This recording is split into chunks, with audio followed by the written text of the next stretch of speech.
مشرکین عرب پر۔ اس اتمام حجت کے بعد اللہ کا جو ہمیشہ سے ضابطہ اور قاعدہ رہا ہے، قانون رہا ہے کہ کسی رسول کے بھیجے جانے کے بعد اور اس کی جانب سے اتمام حجت کے کیے جانے کے بعد بھی اگر کوئی قوم کفر پر اڑی رہے بحیثیت مجموعی تو اس پر عذاب الہی آتا ہے، عذاب استیصال۔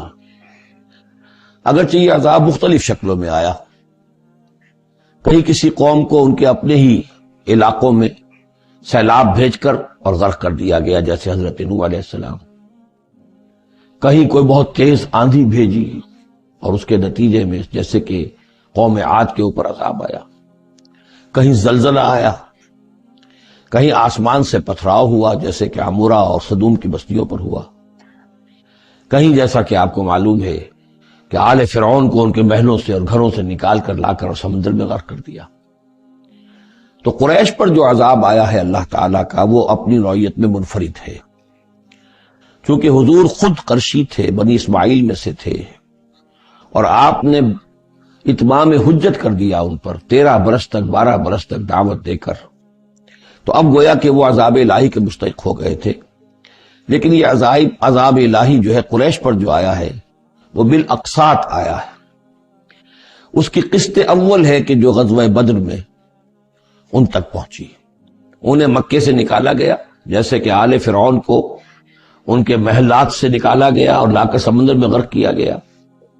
وہ مکہ دار الحرم تھا، وہ تو جگہ تھی حرم، لہذا وہاں سے انہیں نکالا گیا، اور میدان بدر میں پہلی قسط عذاب الہی کی انہیں وصول کرنی پڑی۔ ان کے 70 سردار کھیت رہے اور معجزانہ طریقے پر کھیت رہے، اس میں کوئی شک نہیں کہ جیسے عذاب الہی پہلے قوموں پر آتے تھے اسی طرح کا معاملہ یہ ہوا ہے کہ تقریباً نہتے 313 میں سے صرف 8 افراد کے پاس تلواریں تھیں، اور ادھر سے 1000 پوری طرح کیل کانٹے سے لیس ہو کر آئے تھے۔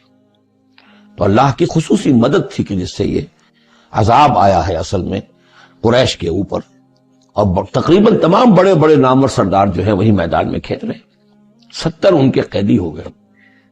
ابھی زخمی کتنے ہوئے ہوں گے انہیں بھی آپ ذہن میں تک رکھیے۔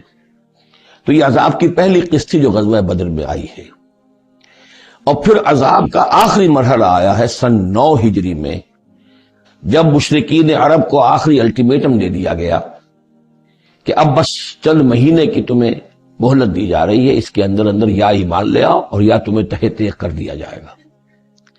فَإِذَا انسَلَخَ الْأَشْهُرُ الْحُرُمُ فَاقْتُلُوا الْمُشْرِكِينَ حَيْثُ وَجَدتُّمُوهُمْ۔ اب یہ انتہائی یوں سمجھیے کہ توہین اور تذلیل کے ساتھ چیلنج تھا۔ یہ دوسری بات ہے کہ وہ سب لوگ ایمان لے آئے اور یہ قتل عام کی نوبت نہیں آئی، لیکن یہ کہ یہ آخری قسط تھی۔ وہ آخری قسط جو ہے سورہ توبہ میں بیان ہوئی ہے، اور عذاب کی پہلی قسط جو ہے وہ سورہ انفال میں ہے۔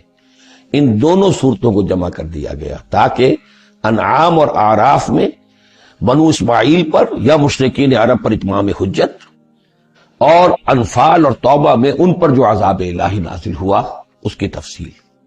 تو یہ تو ہے معنوی ربط اس گروپ کی مکی اور مدنی صورتوں کے مابین۔ باقی جو یہ سورہ انفال ہے اس کے بارے میں نوٹ کر لیجئے کہ غزوہ بدر کے فوراً بعد متصلاً بعد نازل ہوئی ہے، گویا کہ سورہ آل عمران جو ہم پڑھ چکے ہیں اس سے پہلے ہے اس کا نزول، اس کے اکثر و بیشتر حصے سے پہلے نازل ہوئی ہے۔ تو یہ زمانی ترتیب جو ہے اگر یہ ذہن میں نہ رہے تو پھر اس سے کافی خلجان پیدا ہو جاتا ہے۔ اس کا جو پس منظر ہے وہ یہ غزوہ بدر کا معاملہ سمجھنا بہت ضروری ہے۔ دیکھیے یہاں تفصیل کا موقع تو ہے نہیں، میں نے سیرت النبی علیہ صاحب الصلاۃ والسلام سے منہج انقلاب نبوی کے جو مختلف سٹیپس ہیں کہ اس میں کن کن مراحل سے ہو کر آپ نے دین کے غلبے کا جو فرض منصبی آپ کے حوالے کیا گیا تھا اس کی تکمیل فرمائی۔ تو اس میں یوں سمجھیے کہ ایک مرحلہ تھا جو مکے میں طے ہو گیا، اور اصل میں 4 مرحلے تھے: دعوت، تنظیم، تربیت اور صبر محض۔ وہاں ہاتھ اٹھانے کی اجازت نہیں تھی۔ ہم پڑھ آئے ہیں، سورہ نساء میں آ چکا ہے کہ اس وقت حکم تھا کفو ایدیکم، اپنے ہاتھ بندے رکھو، تمہارے چاہے ٹکڑے اڑا دیے جائیں، تمہیں زندہ جلا دیا جائے، تم کوئی انتقامی کارروائی تو دور کی رہی، مدافعانہ کارروائی بھی نہیں کرو گے۔ No raising of hands even in self defence. یہ 4 مراحل تھے جو چلتے رہے تا آ کے ایک طرف تو حضور کے پاس جانثاروں کی ایک جماعت تیار ہو گئی جو سرد و گرم چشیدہ تھے، ہر طرح کے حالات میں سے گزر چکے تھے، سختیاں جھیل چکے تھے، قربانیاں دے چکے تھے، ان کے اخلاص مع اللہ میں کسی شک و شبے کی گنجائش نہیں تھی، ان کے دل جو ہیں خالص ہو چکے تھے اللہ کے لیے. اور دوسری طرف یہ کہ اللہ تعالیٰ نے ایک دار الہجرت کا انتظام کر دیا، کھڑکی کھول دی مدینے کی طرف، ہجرت کا اہتمام ہو گیا تاکہ اہل ایمان کو وہاں سے نکال کر اور مدینے میں لے آیا جائے. اب یہاں سے اقدام ہو، اسی لیے ہجرت فرض کر دی گئی کہ اب تمام مسلمان یہاں آ جائیں. ظاہر بات ہے کہ ہجرت جو ہے وہ فلائٹ نہیں تھی، وہ کوئی فرار نہیں تھا، بھاگ کر جان بچانا نہیں تھا. مغربی مورخین تو اسی نام سے اس کو یاد کرتے ہیں. وہ تو اصل میں یہ تھا کہ ایک جگہ اگر اس کام کے لیے موضوع نہیں ہے تو کوئی اور بیس، آلٹرنیٹ بیس اگر مل جائے تو وہاں سے اپنا آفینسو جو ہے، آخری فیصلہ کن اقدام جو ہے وہاں سے لانچ کیا جائے. لہذا مدینے میں آ کر حضور نے صلی اللہ علیہ وسلم صرف 6 مہینے لیے ہیں انٹرنل کنسالیڈیشن کہ اب آپ آئے ہیں، نئے آئے ہیں، مہاجرین نئے آئے ہیں. تو ایک تو یہ کہ ان 6 مہینے میں آپ نے مسجد نبوی تعمیر کر لی، مرکز بن گیا، گورنمنٹ ہاؤس بھی ہو گیا یہ، اور پارلیمنٹ ہاؤس بھی ہو گیا، دارالندوہ بھی ہو گیا، دارالعلوم بھی ہو گیا، خانقاہ بھی ہو گئی، عبادت گاہ بھی ہو گئی، مرکز ہو گیا. ثانیاً آپ نے انصار اور مہاجرین کے اندر مواخات کرا دی، ایک انصاری ایک مہاجر بھائی بنا دیا. تیسرے یہ کہ آپ نے بہت بڑا کام یہ کیا کہ جو یہود کے قبیلے وہاں آباد تھے ان کو آپ نے ان کے ساتھ ایک معاہدہ کر لیا، جوائنٹ ڈیفنس آف مدینہ، میثاق مدینہ، مدینے کی ایک مدافعت جو ہوگی وہ مشترک ہوگی. کوئی بھی حملہ آور آئے گا باہر سے تو مل کر مسلمان اور یہودی اس معاملے میں ایک ملت ہوں گے اور دفاع کریں گے مدینے کا. بس 6 مہینے آپ نے اس کام میں لیے. 7ویں مہینے سے پھر آپ نے کچھ چھوٹے چھوٹے دستے بھیجنے شروع کر دیے، چھاپا مار دستے سمجھ لیجئے، کہ جس سے وہ جو کیروان روٹس تھے، قریش کی لائف لائن یہی تھی، ان کا تجارتی سلسلہ تھا. شام کی طرف قافلے جو جاتے تھے وہ بدر سے ہو کر گزرتے تھے، بدر کے قریب سے، اور بدر جو ہے مدینے سے قریب تر تھا، مکے سے فاصلہ زیادہ ہے. اور جو قافلے جاتے تھے یمن کو وہ طائف سے ہو کر گزرتے تھے. تو آپ نے ان راستوں کے اوپر چھاپا مار دستے بھیجنے شروع کر دیے. جدید اصطلاح میں اس کو یہ کہا جائے گا کہ اکنامک بلاکیڈ آف مکہ. 8 ایسی مہمیں غزوہ بدر سے پہلے ثابت ہیں 1.5 سال کے اندر. 6 مہینے آپ نے وہ لیے، 1.5 سال اور 2 سال کے بعد غزوہ بدر ہو گیا ہے. تو یہ 1.5 سال میں 8 مہمیں، جن میں سے 4 میں کہ حضور خود بھی بنفس نفیس شریک رہے ہیں، اس لیے وہ غزوات کہلاتے ہیں، اور 4 وہ ہیں کہ جن میں آپ نے صرف کچھ لوگوں کو بھیج دیا ہے کسی امیر کے تحت، وہ سرایا کہلاتے ہیں. تو یہ جو صورتحال ہوئی، اور اس میں یہ بھی ہوا کہ حضور جہاں جاتے تھے خود تو وہاں کے قبائل سے آپ معاہدے کر لیتے تھے. اب یا تو وہ جو قبائل جو تھے مقامی، پہلے تو وہ قریش کے حلیف تھے، اب یا تو وہ حضور کے حلیف ہو گئے، مسلمانوں کے حلیف ہو گئے، تو قریش کی طاقت کم ہوئی، مسلمانوں کی بڑھ گئی. یا یہ ہے کہ وہ نیوٹرل ہو گئے کہ ہم نہ قریش کی مدد کریں گے آپ کے خلاف، نہ آپ کی مدد کریں گے قریش کے خلاف، نیوٹرل ہو گئے. اس سے بھی یہ ہے کہ قریش کا جو حلقہ اثر تھا، سیاسی زون آف پولیٹیکل انفلوئنس، وہ کم ہو رہا ہے. یہ 2 چیزیں ایسی ہوئی ہیں، political isolation of Quraysh and economic blockade of Mecca, جس کے نتیجے میں مکے والے جو ہیں پھر یوں سمجھیے کہ تنگ آمد بجنگ آمد. ورنہ مکے والوں کی طرف سے کوئی آغاز ثابت نہیں ہے تاریخ میں کہ حضور کے اور مسلمانوں کے مکے سے جانے کے بعد ان کی طرف سے کوئی ابتدا ہوئی ہو، کوئی انیشیٹو لیا گیا. 2 واقعات خاص طور پر ایسے ہو گئے کہ ایک چھوٹا سا آپ نے ایک دستہ بھیجا تھا نخلا، اور یہ نخلا جو ہے یہ مکے اور طائف کے مابین، تو سمجھیے کس قدر فاصلے پر، اور وہاں مٹبھیڑ ہو گئی. جو مسلمان وہاں بھیجے گئے تھے ان کے کفار کے ساتھ، وہاں ایک مشرک مکے کا مارا گیا، ایک کو انہوں نے قید کیا، ساتھ لے آئے کچھ سامان جو ان کا تجارت تھا وہ بھی لے آئے، وہ مال غنیمت سمجھ کر. تو حضور اگرچہ ناراض ہوئے کہ میں نے تمہیں لڑنے کا حکم نہیں دیا تھا، میں نے اس لیے بھیجا تھا کہ وہاں رہو اور قریش کی نقل و حرکت سے ہمیں مطلع کرتے رہو.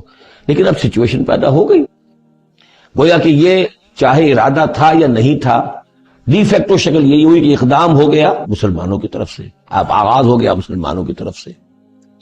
ادھر جب ابو سفیان لے کر جا رہے تھے بہت بڑا قافلہ شام کی طرف، تو حضور نے اس کا تعاقب کیا، لیکن وہ تیزی سے نکل گئے تھے.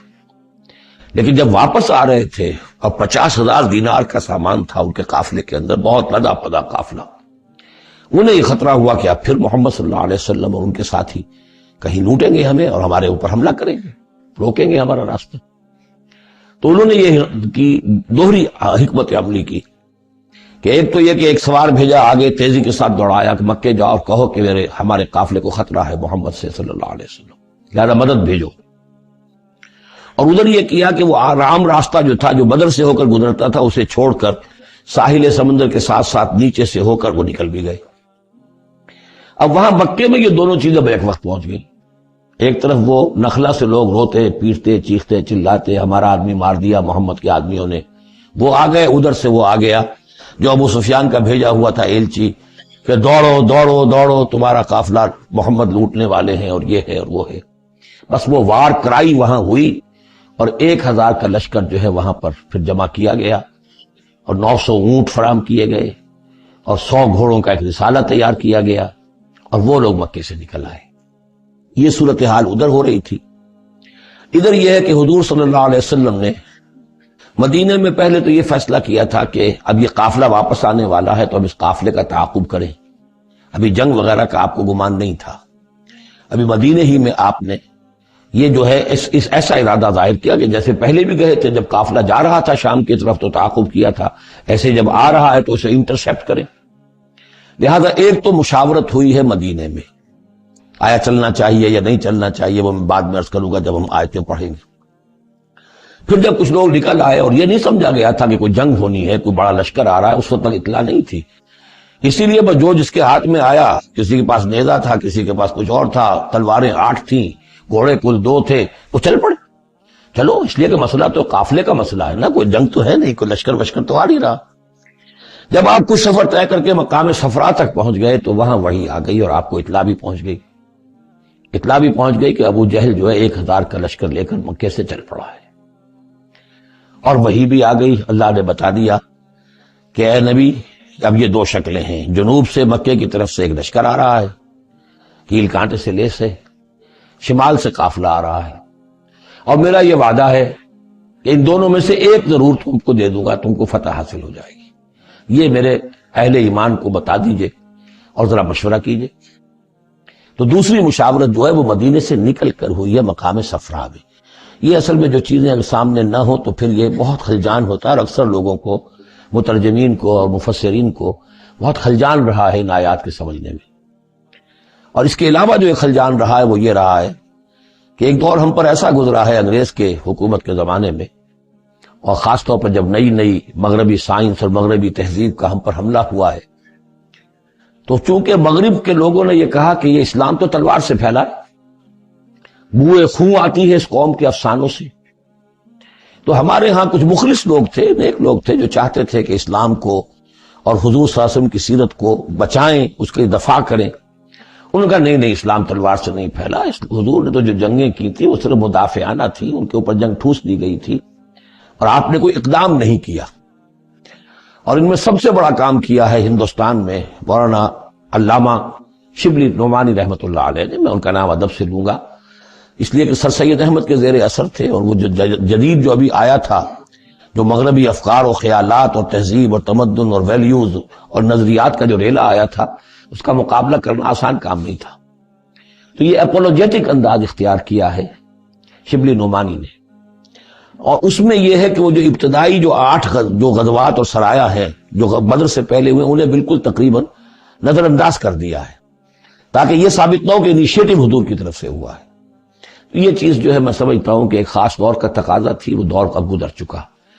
اب اسلام کا یہ فکر کہ اسلام ایک مکمل دین ہے، یہ اپنا غلبہ چاہتا ہے، اور حضور کو بھیجا گیا تھا اس لیے کہ دین کو غالب کرے، اور دین کو غالب کرنے کی جدوجہد ایک انقلابی جدوجہد ہے۔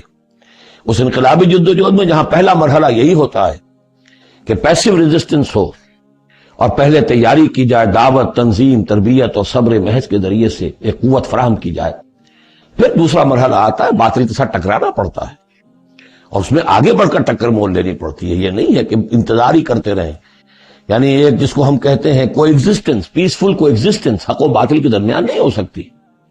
حق کیسے تسلیم کر سکتا ہے کہ باطل بھی موجود رہے؟ ہاں حق میں جان نہیں ہے، اہل حق جو ہیں بے جان ہے، مردہ ہیں، تو مجبوری ہے. لیکن اگر اہل حق میں جان ہو تو وہ کیسے برداشت کریں گے کہ باطل جو ہے اس کا غلبہ رہے. ہاں باطل جو ہے وہ نیچا ہو کر رہے، اگر وہ مغلوبیت کی شکل اختیار کر لے تو ٹھیک ہے، لیکن یہ کہ باطل کا غلبہ ہو اور اہل ایمان میں جان بھی ہو، تو یہ دو چیزیں جو ہیں یہ تو ایک دوسرے سے بالکل متضاد ہیں. جیسے حضرت ابوبکر نے فرمایا تھا ایبدل الدین وانا حی، کیا دین میں ترمیم کی جائے گی جبکہ ابھی میں زندہ ہوں؟ میرے جیتے جی دین کے اندر ترمیم یہ ممکن نہیں ہے. تو وہی بندہ مومن کی شان ہونی چاہیے. تو اصل حقائق الحمدللہ بہت اچھی طریقے سے واضح ہو چکے ہیں. بہرحال اتنا پس منظر جو ہے جان لیجئے. اور ایک خاص اسلوب جو ہے اس سورہ مبارکہ کا، اگرچہ یہ تقریباً ایک خطبہ ہے مسلسل 10 رکوع ہے، لیکن اس میں ایک خاص مسئلے کو نکال کر پہلے درمیان شروع میں لے آئے ہیں. اس کی بحث آئے گی تقریباً وسط میں جا کر، لیکن اس اسلوب کو یہاں نوٹ کر لیجئے. وہ اس لیے کہ یہی اسلوب ہے جس سے ہمیں سمجھنے میں مدد ملے گی. سورہ توبہ کے جو ترتیب مضامین ہے وہاں بھی بہت اشکال ہے. اور بہت سے مترجمین کو جدید دور کے جو زیادہ محنت نہیں کر سکے ہیں بس ترجمہ مکمل کرنا انہوں نے اپنے پیش نظر رکھ لیا، تفسیر مکمل کرنی ہی ہے، لہذا وہ تیزی کے ساتھ وہ دقت نظر کا ثبوت نہ دے سکے تو اس میں بڑے خلجان پیدا کر دیے. وہ اسلوب کیا ہے کہ اس پوری بحث میں سب سے ایک نمایاں مسئلہ یہ ہو گیا تھا غزوہ بدر کے بعد کہ مال غنیمت پر مسلمانوں میں جھگڑا ہو گیا. پہلی جنگ تھی، غنیمت کی تقسیم کیسے ہوگی، اس کا قانون کیا ہے، اس کا ضابطہ کیا ہے، وہ معلوم نہیں تھا. اور یہ کہ عام طور پر جو عرب میں پہلے رواج تھا وہ تو یہ تھا کہ جس کے ہاتھ جو لگ گیا بس وہ اس کا ہے. وہ تو لوٹ مار جانتے تھے کہ باقاعدہ جنگ جو ہے وہ تو ان کے ہاں اس طریقے سے منظم کوئی تنظیم تو تھی نہیں، تو جو جس کے ہاتھ لگ گیا. اب لوگوں نے یہ سمجھا غزوہ بدر میں جس نے جو کچھ مال غنیمت جمع کیا وہ اس کا ہے. اب کچھ لوگوں نے کہا صاحب کہ ہم یہاں حضور کے حفاظت کے لیے مامور تھے، یہاں پہرے پر تھے، ہم تو مال جمع نہیں کر سکے، تو کیا مطلب ہے ہمارا کوئی حصہ نہیں ہوگا؟ یا یہ ہے کہ کچھ بزرگوں نے کہا جو وہ اتنی بھاگ دوڑ تو نہیں کر سکتے جتنے نوجوان کر سکتے تھے، بھاگ کر دوڑ کر ادھر سے ادھر جمع کر لینا، لیکن یہ کہ ان کی حیثیت ہوتی ہے، وجاہت ہوتی ہے، تو ایک جھگڑا پیدا ہو گیا کہ یہ کس طریقے سے تقسیم ہو، کس کا کتنا حق ہے. تو اس جھگڑے کا ذکر کر کے سورت شروع کی ہے، لیکن اس کے اوپر کوئی بات یہاں نہیں کی، بلکہ کیٹیگوریکل بات کی ہے کہ جڑ کاٹ دی اس کی. لیکن اس پر جو اصل حکم ہے وہ بعد میں آئے گا وسط سورت میں. مال غنیمت کے لیے یہاں لفظ آیا انفال، یسألونک عن الانفال. اے نبی یہ آپ سے انفال کے بارے میں پوچھ رہا ہے. انفال جمع نفل کی، نفل کہتے ہیں کسی اضافی شے کو، جیسے نماز فرض ہے، یہ سنت مؤکدہ ہے، یہ فلاں ہے، یہ نفل ہے، اضافی ہے، آپ کی مرضی پر ہے، پڑھے نہ پڑھے. تو جو کہ جنگ میں اصل شے جو مطلوب ہوتی ہے وہ فتح ہوتی ہے. مال غنیمت تو ایک اضافی شے، بونس ہے جو مل گیا، ورنہ اصل شے جو ہے وہ مال غنیمت جو ہے پیش نظر جنگ میں نہیں ہوتی. لوٹ مار میں اصل شے جو ہے وہ لوٹ مار کا مال ہوتا ہے، لیکن جب جنگ ہوتی ہے تو جنگ میں تو اصل چیز جو مقصود ہے وہ فتح ہے. تو اس حوالے سے مال غنیمت کو انفال کے لفظ سے تعبیر کیا گیا. یسألونک عن الانفال، اے نبی آپ سے پوچھ رہے ہیں مال غنیمت کے بارے میں. قل الانفال للہ والرسول. پہلے تو جڑ کاٹ دی، مسئلہ کہہ دیں کہ یہ الفال کل کے کل اللہ اور اس کے رسول کے ہیں، تم میں سے کسی کا کوئی حق ہے ہی نہیں، لاؤ سب جمع کر. یہ فتح جو ہے تمہارے ہاتھوں نہیں آئی ہے، یہ اللہ کی خصوصی مدد سے آئی ہے، لہذا کسی کا کوئی حق نہیں. زیرو لیول پر لا کر پھر ان کو سنبھالنا آسان تھا کہ جب معلوم ہو کہ سب کچھ ہاتھ سے دے کر، تو پھر تو ظاہر بات ہے کہ آدمی جو ہے جب ساری جاتی دیکھیے تو آدھی دیجے بانٹ والی بات ہے، پھر وہ کم کے اوپر بھی راضی ہو گئے. لیکن پہلا مسئلہ یہی تھا قل الانفال للہ والرسول واتقوا اللہ، اللہ کا تقوی اختیار کرو. واصلحوا ذات بینکم، اور اپنے آپس کے معاملات کو درست کرو. واطیعوا اللہ ورسولہ، اور اللہ اس کے رسول کی اطاعت کرو. ان کنتم مؤمنین، اگر تم مومن ہو. گویا کہ جڑ ہی کاٹ دی، کسی کا کوئی حق اس میں ہے ہی نہیں، یہ سب اللہ اس کے رسول کے لیے، یعنی اسلامی ریاست کے لیے. اب یہاں جو آگے آیات آ رہی ہیں بڑی اہم ہے. بندہ مومن کی شخصیت کا جو حیولہ ہے اور بندہ مومن کی جو تعریف ہے، جامع ترین اور مختصر ترین الفاظ میں یہ آئی ہے سورہ حجرات میں. اس کے 2 حصے ہیں. ایک تو ہے بندہ مسلم، مسلمان کے لیے تو 5 چیزیں ہیں، کلمہ شہادت، نماز، روزہ، حج، زکوٰۃ. لیکن حقیقی مومن کے لیے اس میں 2 اضافی چیزیں شامل کرنی پڑیں گی. وہ کیا ہیں؟ دلی یقین اور عملی جہاد. بندہ مومن کی شخصیت کے اندر یہ دو رخ اور ہونے چاہیے. جو صرف مسلمان ہے، کلمہ شہادت، نماز، روزہ، حج، زکات، بنی الاسلام علی خمس، شہادت اللہ الہ الا اللہ وان محمد رسول اللہ واقام الصلاۃ وایتاء الزکات وصوم رمضان وحج البیت. لیکن مومن انما المومنون الذین آمنوا باللہ ورسولہ ثم لم یرتابوا، یقین والا ایمان، دل میں ایمان. وجاہدوا باموالہم وانفسہم فی سبیل اللہ، اور جہاد کریں اپنی جان اور مال کے ساتھ اللہ کی راہ میں. اب یہاں یوں سمجھیے کہ سورہ حجرات کی اس آیت نمبر 15 میں جو ڈیفینیشن آئی ہے، جیسے پرکار ہوتی ہے، پرکار کو کھول دیا. ایک حصے کی کیفیات کو یہاں اس سورہ انفال کے شروع میں لے آئے ہیں، اور دوسری جہاد والی کیفیات کو سورہ انفال کے آخر میں لے آئے ہیں. تو یہ پرکار یہاں کھلی ہوئی ہے اس ڈیفینیشن کی. تو ایک حصہ ڈیفینیشن کا یہاں آ رہا ہے، انما المؤمنون الذین اذا ذکر اللہ وجلت قلوبہم. اہل ایمان، حقیقی مومن تو وہ ہیں کہ جب اللہ کا ذکر کیا جاتا ہے تو ان کے دل لرز جاتے ہیں. وَإِذَا تُلِيَتْ عَلَيْهِمْ آیَاتُهُ، اور جب انہیں اس کی آیات پڑھ کر سنائی جاتی ہیں، زادتہم ایمانا، ان کے ایمان میں بڑھوتری ہوتی ہے، اضافہ ہوتا ہے. وَعَلَىٰ رَبِّهِمْ يَتَوَكَّلُونَ، اور وہ اپنے رب پر توکل کرتے ہیں. الَّذِينَ يُقِيمُونَ الصَّلَاةَ، جو نماز کو قائم رکھتے ہیں. وَمِمَّا رَزَقْنَاهُمْ يُنْفِقُونَ، اور جو کچھ ہم نے انہیں دیا ہے اس میں سے اللہ کے لیے، اللہ کے دین کے لیے خرچ کرتے ہیں. انفاق فی سبیل اللہ مراد.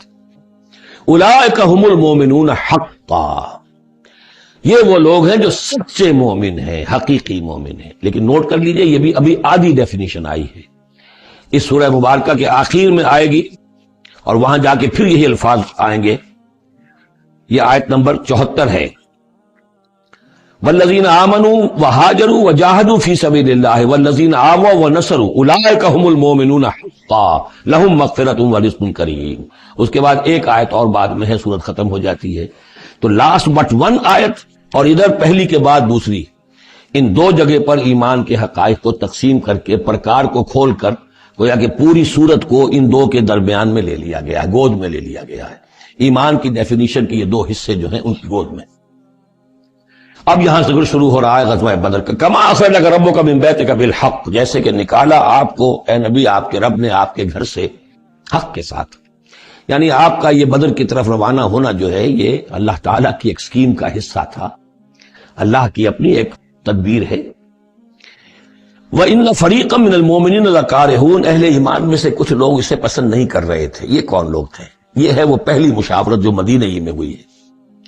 ان میں ظاہر بات ہے مدینہ میں منافق بھی تھے، جن کا خیال یہ تھا لڑنے بھیڑنے کا، لوٹ مار کرنے کا، یہ کوئی فائدہ ہے بھلا؟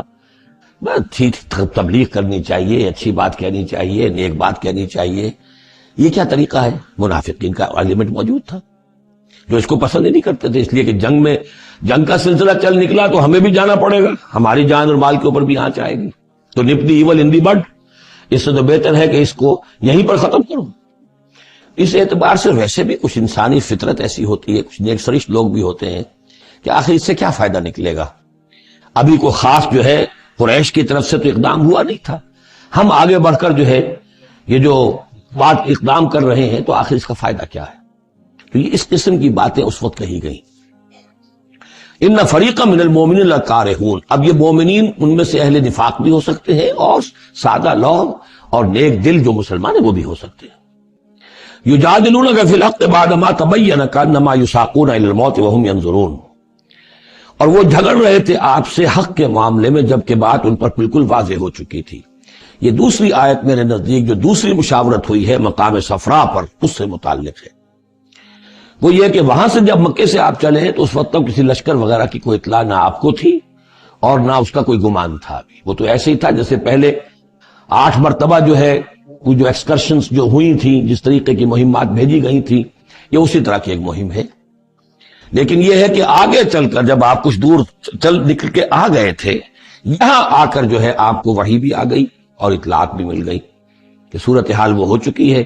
ایک طرف نخلا سے روتے پیٹتے لوگ پہنچ گئے وہاں، دوسری طرف یہ کہ ادھر سے ابو سفیان کا جو ہے ایلچی پہنچ گیا چیختا چلاتا ہوا، اور 1000 کا لشکر لے کر ابو جہل نکل پڑا ہے بدر کی طرف. اب وہ بدر کی طرف آ رہا ہے، ادھر سے قافلہ بدر کی طرف آ رہا ہے شمال سے. اس وقت اللہ تعالیٰ نے فرمایا، اور یہ مشاورت جیسا کہ میں نے کہا تھا جیسے کہ حضرت طالوت نے کی تھی، ایک آزمائش اپنی فوج کی کہ جو اس دریا میں سے پانی پیے گا، سیر ہو کر پیے گا، اس کا مجھ سے کوئی تعلق نہیں۔ اسی طرح کا آپ نے مشاورت کا معاملہ اللہ تعالیٰ کے حکم سے مسلمانوں کے سامنے رکھ دیا۔ بعدما تبین کانما یساقون الی الموت، وہ لوگ ایسے محسوس کر رہے تھے جیسے انہیں دھکیلا جا رہا ہو موت کی طرف، وہم ینظرون، اور وہ دیکھ رہے ہوں۔ ظاہر بات ہے یہ کیفیت تو کٹر جو منافق تھے وہاں پر انہیں کی ہو سکتی تھی۔ وَإِذْ يَعِدُكُمُ اللَّهُ إِحْدَى الطَّائِفَتَيْنِ أَنَّهَا لَكُمْ، اور جب کہ اللہ تعالیٰ وعدہ کر رہا تھا تم سے کہ ان دونوں گروہوں میں سے ایک تمہیں مل جائے گا، ایک پر تمہاری فتح گارنٹیڈ ہے۔ وَتَوَدُّونَ أَنَّ غَيْرَ ذَاتِ الشَّوْكَةِ تَكُونُ لَكُمْ، اور اے مسلمانوں تم یہ چاہتے تھے کہ ادھر جاؤ جدھر کے کانٹا لگنے کا کوئی اندیشہ نہ ہو، اس لیے کہ بمشکل 50 یا 100 آدمی تھے اس قافلے کے ساتھ، اور اونٹ تھے بے شمار، اور جو میں نے آپ کو بتایا بہت بڑی مقدار کے اندر جو ہے 50,000 دینار کا جو مال تھا ان کے پاس، تو ان کو تو آسانی سے قابو کیا جا سکتا تھا، اس میں اندیشہ کم تھا۔ پھر دلیلیں بھی عقلی آ گئی ہوں گی کہ حضور ہمارے پاس تو کچھ ہتھیار بھی نہیں ہے، کچھ نہیں ہے، ہم تیاری کر کے مدینے سے نکلے ہی نہیں ہیں، تو اچھا ہے پہلے یہ کہ ہم جا کر ان پر قبضہ کر لیں، تو ان کے ہتھیار بھی ہمیں مل جائیں گے، تو پھر لشکر سے لڑنے کے لیے ہم بہتر پوزیشن میں ہوں گے۔ تو عقل و منطق بھی یہ گویا کہ ان کے ساتھ تھی۔ وَيُرِيدُ اللَّهُ أَن يُحِقَّ الْحَقَّ بِكَلِمَاتِهِ، اور اللہ یہ چاہتا تھا کہ اپنے بات کو اپنے فیصلے کے ذریعے سے حق کا حق ہونا ثابت کر دے۔ وَيَقْطَعَ دَابِرَ الْكَافِرِينَ، اور کافروں کی جڑ کاٹ دے۔ یہ قطع دابر القوم الذین ظلموا، کافر قوم کی جڑ کاٹ دی گئی، جو ہم پڑھ کر آئے سورہ اعراف میں۔ اللہ کا ارادہ یہ تھا اگر عام جو دنیاوی قواعد و ضوابط ہیں، فزیکل لاز ہیں، اس کے تحت یہ ہوتا تو اتنی بڑی بات ہی نہ ہوتی۔ اسے یوم الفرقان بنانا تھا کہ نمایاں ہو جائے کہ اللہ کس کے ساتھ ہے، حق کدھر ہے، اور یہ اسی وقت ہو سکتا تھا جبکہ یہ کنٹراسٹ برقرار رہتا کہ بے سر و سامان 313 گئے ہیں اور کیل کانٹے سے لے 1000 کے ساتھ ان کا مقابلہ ہوا ہے، اور پھر انہیں اللہ نے فتح دی۔ لہذا اللہ کی مرضی کچھ اور تھی۔ یرید اللہ ان یحق الحق بکلماتہ ویقطع دابر الکافرین، اللہ چاہتا تھا کہ اپنی باتوں کے ذریعے سے حق کا حق ہونا ثابت کر دے اور کافروں کی جڑ کاٹ دے۔ یہ یحق الحق، تاکہ سچا ثابت کر دے حق کو، سچ کو، ویبطل الباطل، اور باطل ثابت کر دے باطل کو، باطل ہونا اس کا ثابت ہو جائے۔ ولو کرہ المجرمون، خواہ یہ مجرموں کو کتنا ہی ناگوار ہو۔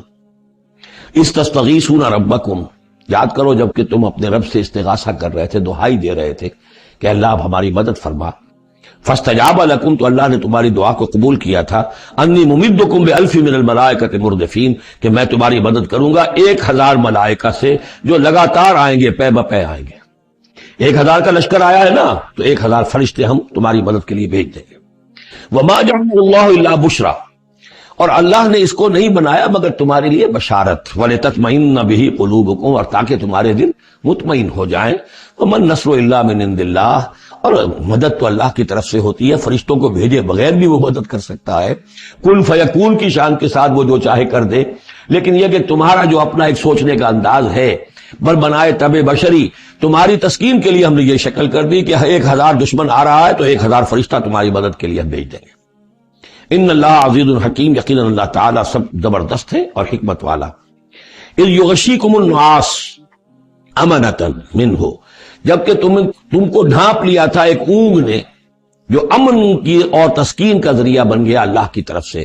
یہ 2 معجزے ہوئے ہیں خاص اس وقت، معجزے اس معنی میں کہ عام حالات میں یہ چیزیں نہیں ہوتی، لیکن اس میں کوئی خرق عادت نہیں ہے۔ معجزہ اس معنی میں نہیں ہے کہ اس کو چیلنج کر کے حضور نے دکھایا ہو، اس معنی میں نہیں، بس یہ کہ غیر معمولی اللہ کی نصرت کی شکلیں ہیں۔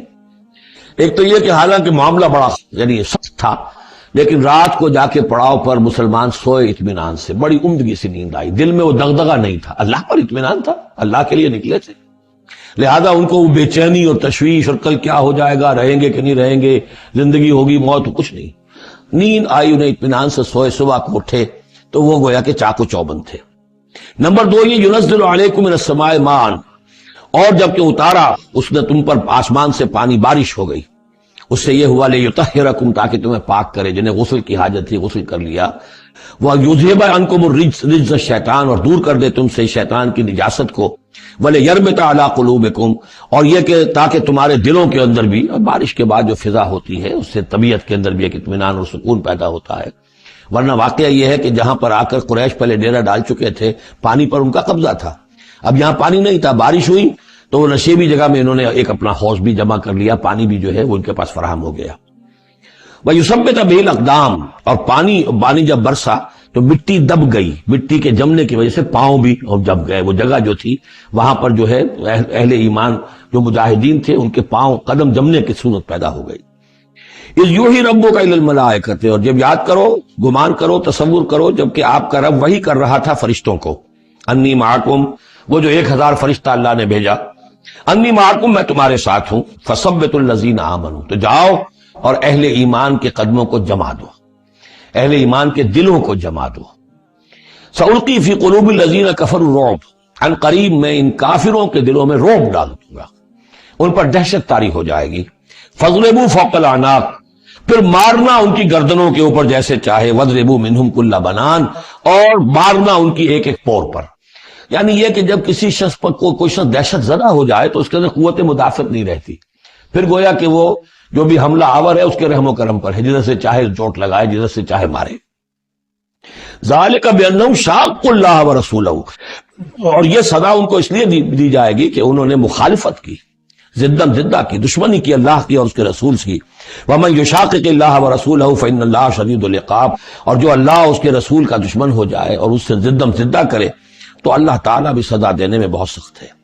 ذالکم فذوقوہ، دیکھو اب یہ قریش سے خطاب ہے، ذالکم فذوقوہ، دیکھو یہ آگے پہلی قسط وصول کرو، چکھ لو اس کو۔ وَأَنَّ لِلْكَافِرِينَ عَذَابَ النَّارِ، اور ابھی جو تمہارے یہ کھینچ رہے ہیں ان کی سزا یہی ختم نہیں ہو گئی ہے، ان کے لیے جہنم کا عذاب ہے۔ یا ایھا الذین آمنوا اذا لقیتم الذین کفروا زحفا، اہل ایمان جب تمہارا مقابلہ ہو جائے کافروں سے میدان جنگ میں، یہ زحف کہتے ہیں جبکہ باقاعدہ دو لشکر ایک دوسرے کے سامنے مد مقابل بن کر آئیں، ایک چھاپا مار جنگ ہوتی ہے، جیسے کہ 8 جو پہلی اس سے مہمیں تھی وہ جنگ کی شکل نہیں تھی بلکہ وہ مہمیں تھی چھاپا مار، لیکن اب یہ پہلی مرتبہ جنگ ہوئی ہے، لہذا اس کے حوالے سے بات ہو رہی ہے۔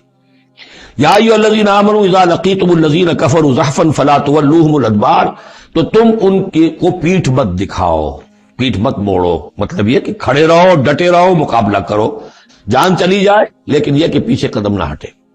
وَمَن يُوَلِّهُمْ يَوْمَئِذٍ دُبُرَهُ، اور جو کوئی بھی اس روز اپنی پیٹھ دکھا دے گا یعنی میدان جنگ سے بھاگے گا، 2 استثناءات کے ساتھ، إِلَّا مُتَحَرِّفًا لِقِتَالٍ، سوائے اس کے کہ یا تو وہ کوئی داؤ لگا رہا ہو جنگ کے لیے، جیسے 2 آدمی بھی جنگ کرتے ہیں اور تلوار اور اس کے ساتھ، تو کوئی ذرا ادھر ہٹتا ہے، پیچھے کو ہٹتا ہے، وہ بھاگنا نہیں ہوتا بلکہ وہ تو در حقیقت ایک ٹیکٹیکل موو ہے، وہ تو ایک اپنے داؤ کے لیے ذرا پیچھے ہٹنا، اب اس وقت میسرہ کو پیچھے کر لیا جائے اور جو میمنہ ہے اسے آگے بڑھایا جائے، یہ بات اور ہے۔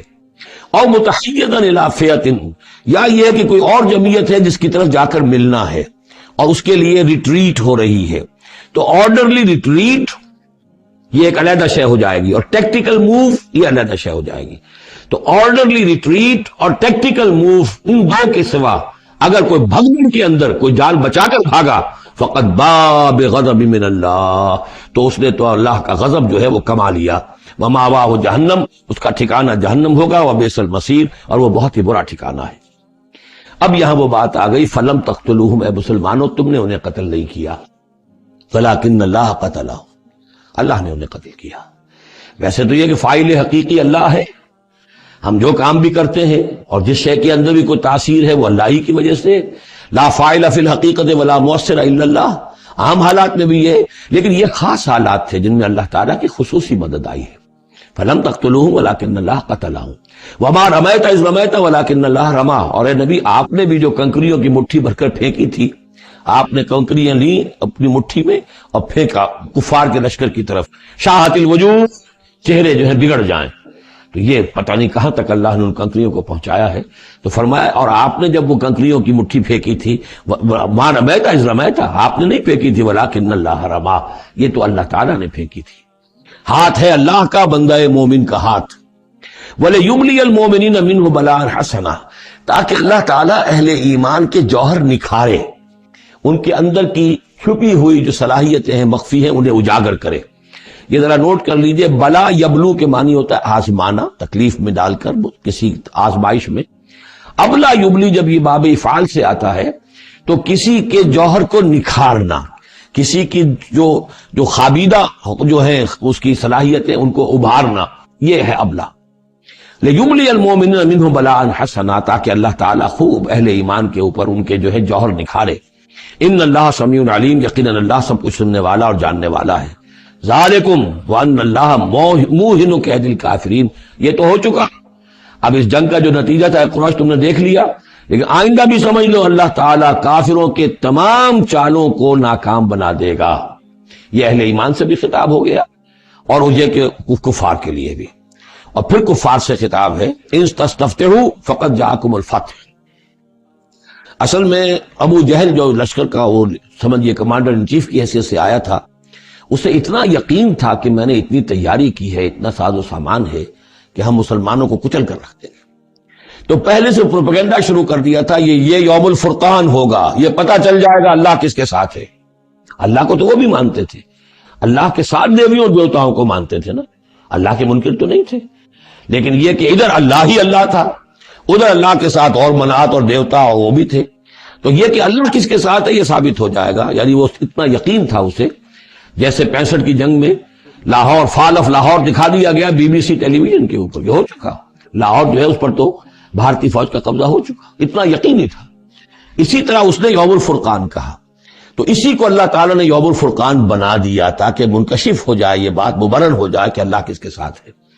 اس اعتبار سے اس کی دعا بھی بڑی عجیب ہے، جو اس نے آ کر بدر سے ایک رات قبل جبکہ حضور بھی دعا مانگ رہے تھے اور طویل ترین سجدہ کیا تھا، اس نے بھی دعا کی تھی، اور وہ دعا جو ہے وہ موحدانہ دعا ہے، اس میں کسی لات عزا حبل منات کا کوئی تذکرہ نہیں۔ اللہم، اے اللہ، اقطعنا للرحم وعین الغدات، جس نے ہمارے رحمی رشتے کاٹ دیے ہیں کل تو اسے ذلیل و خوار کر دے۔ یعنی اس کا جو سب سے بڑا چارج تھا، الزام تھا حضور پر، وہ یہ تھا کہ اس شخص نے آ کر ہمارے خاندانوں میں تفریق کر دی، بھائی کو بھائی سے جدا کر دیا، ایک بھائی مسلمان ہو گیا وہ علیحدہ ہو گیا، باقی بھائی کافر ہیں، ایک دوسرے کے دشمن ہو گئے، ماں باپ سے اولاد کو جدا کر دیا، شوہر کو بیوی سے کاٹ دیا، بیوی کو شوہر سے کاٹ دیا۔ ہماری طاقت تھی، ہمارا قبیلہ تھا، ہم قریش تھے، ظاہر بات ہے کہ قبائلی زندگی میں اتحاد، یکجوئی، یہی تو چیزیں ہوتی ہیں ساری کی ساری، کہ جس کی وجہ سے ان کی ساکھ ہوتی ہے، تو اس نے تو آ کر ہمارا ستیہ ناش کر دیا۔ اقطعنا للرحم، جس نے رحمی رشتے کاٹ دیے ہیں ہمارے، فاہنہ الغدات، تو اے اللہ کل اسے ذلیل و خوار کر دیجو۔ یہ دعا تھی ابو جہل کی۔ بہرحال اللہ تعالیٰ اب ان سے خطاب کر کے کہہ رہے ہیں کہ اے مشرکین مکہ، ان تستفتحوا، اگر تو تم چاہتے تھے کہ فیصلہ ہو جائے، فقط جاءکم الفتح، تو فتح فیصلہ ہو چکی، فیصلہ اللہ کا آ چکا، معلوم ہو گیا کہ حق کدھر ہے باطل کدھر ہے۔ وَإِن تَنْتَهُوا فَهُوَ خَيْرٌ لَكُمْ، اب بھی اگر تم باز آ جاؤ تو یہ تمہارے لیے بہتر ہے۔ وَإِن تَعُودُوا نَعُودْ، اگر دوبارہ اعادہ کرو گے ہم بھی یہی کچھ دوبارہ کریں گے۔ وَلَن تُغْنِيَ عَنْكُمْ فِئَتُكُمْ شَيْئًا، اور تمہاری یہ نفری اور جمعیت اور تمہاری یہ تعداد تمہیں کسی کام نہیں آ سکے گی۔ وَلَوْ كَثُرَتْ، خواہ وہ بہت ہو، وَأَنَّ اللَّهَ مَعَ الْمُؤْمِنِينَ، اور یہ کہ اللہ اہل ایمان کے ساتھ ہے۔ یا ایھا الذین آمنوا، اب یہ جو رکوع آ رہا ہے تیسرا، یہ بہت ہی جامع، بہت اہم ہے۔ اس میں سے جو تین آیتوں کے گروپ ہیں وہ تو خاص طور پر ہماری توجہ کی اور مسلمانوں نے پاکستان کی توجہ کے لیے بڑے اہم ہیں۔ یا ایھا الذین آمنوا اطیعوا اللہ ورسولہ ولا تولوا عنہ وانتم تسمعون، اہل ایمان اللہ اور اس کے رسول کی اطاعت کرو اور نہ منہ موڑو اس سے جبکہ تم سن رہے ہو۔ یعنی جب اللہ کے رسول نے کہا تھا کہ چلو بدر کی طرف، تو تمہاری یہ رد و قضا اور یہ پاؤں پیٹنا جس کو کہتے ہیں، یہ مختلف الفاظ اس کے لیے محاوروں میں آتے ہیں، تو یہ جو تم کر رہے تھے کیوں کر رہے تھے؟ جب اللہ اس کے رسول کی طرف سے بات آئی تھی تو ہر ایک کو کہنا چاہیے تھا سمینا واطعنا، جو آپ کا حکم ہو۔ اطیعوا اللہ واطیعوا الرسول ولا تولوا عنہ وانتم تسمعون، ظاہر بات ہے تمام مسلمانوں سے بات نہیں ہے، یہاں بھی ذہن میں رکھیے وہی جنہوں نے کمزوری دکھائی تھی ان کی طرف اشارہ ہے۔ ولا تکونوا کالذین قالوا سمعنا وهم لا يسمعون، ان لوگوں کے مانند نہ ہو جاؤ جو کہتے ہیں کہ ہم نے سن لیا، حقیقت میں وہ سنتے نہیں ہیں۔ یعنی دل اڑا ہوا ہے، طبیعت جو ہے وہ یکسو ہے ہی نہیں، تو کیا سننا ہے، سنا انسنا ہو گیا۔ ان شر الدواب عند اللہ الصم البکم الذین لا یعقلون، یقیناً تمام چوپایوں میں بدترین اللہ کے نزدیک یہی لوگ ہیں جو بہرے ہیں، گونگے ہیں اور عقل سے کام نہیں لیتے۔ اب یہ منافقین ہی کی طرف اشارہ ہو رہا ہے۔ وَلَوْ عَلِمَ اللَّهُ فِيهِمْ خَيْرًا، اگر اللہ تعالیٰ کے علم میں ہوتا کہ ان میں کوئی خیر ہے لاسمعہم، اللہ انہیں سنا دیتا، ولو اسمعہم، اگر اللہ انہیں سنا دیتا لتولوا، پھر بھی پیٹ موڑ جاتے، وہم موردون، وہ ہیں ہی اعراض کرنے والے۔ یہ گویا کہ چند آیات ہیں کہ جس میں خاص طور پر جو لوگ اس وقت ریلیکٹنٹ تھے، جو بھی کسی طریقے سے اس میں جھجک رہے تھے، ان کے لیے تنبیہ۔ اب 3 آیات آ رہی ہیں۔ یا ایھا الذین آمنوا استجیبوا للہ وللرسول اذا دعاکم لما یحییکم، اے اہل ایمان لبیک کہا کرو اللہ کی پکار پر، اور خاص طور پر رسول کی پکار پر، جبکہ وہ تمہیں پکارے اس شے کے لیے جس سے تمہیں زندگی ملے گی۔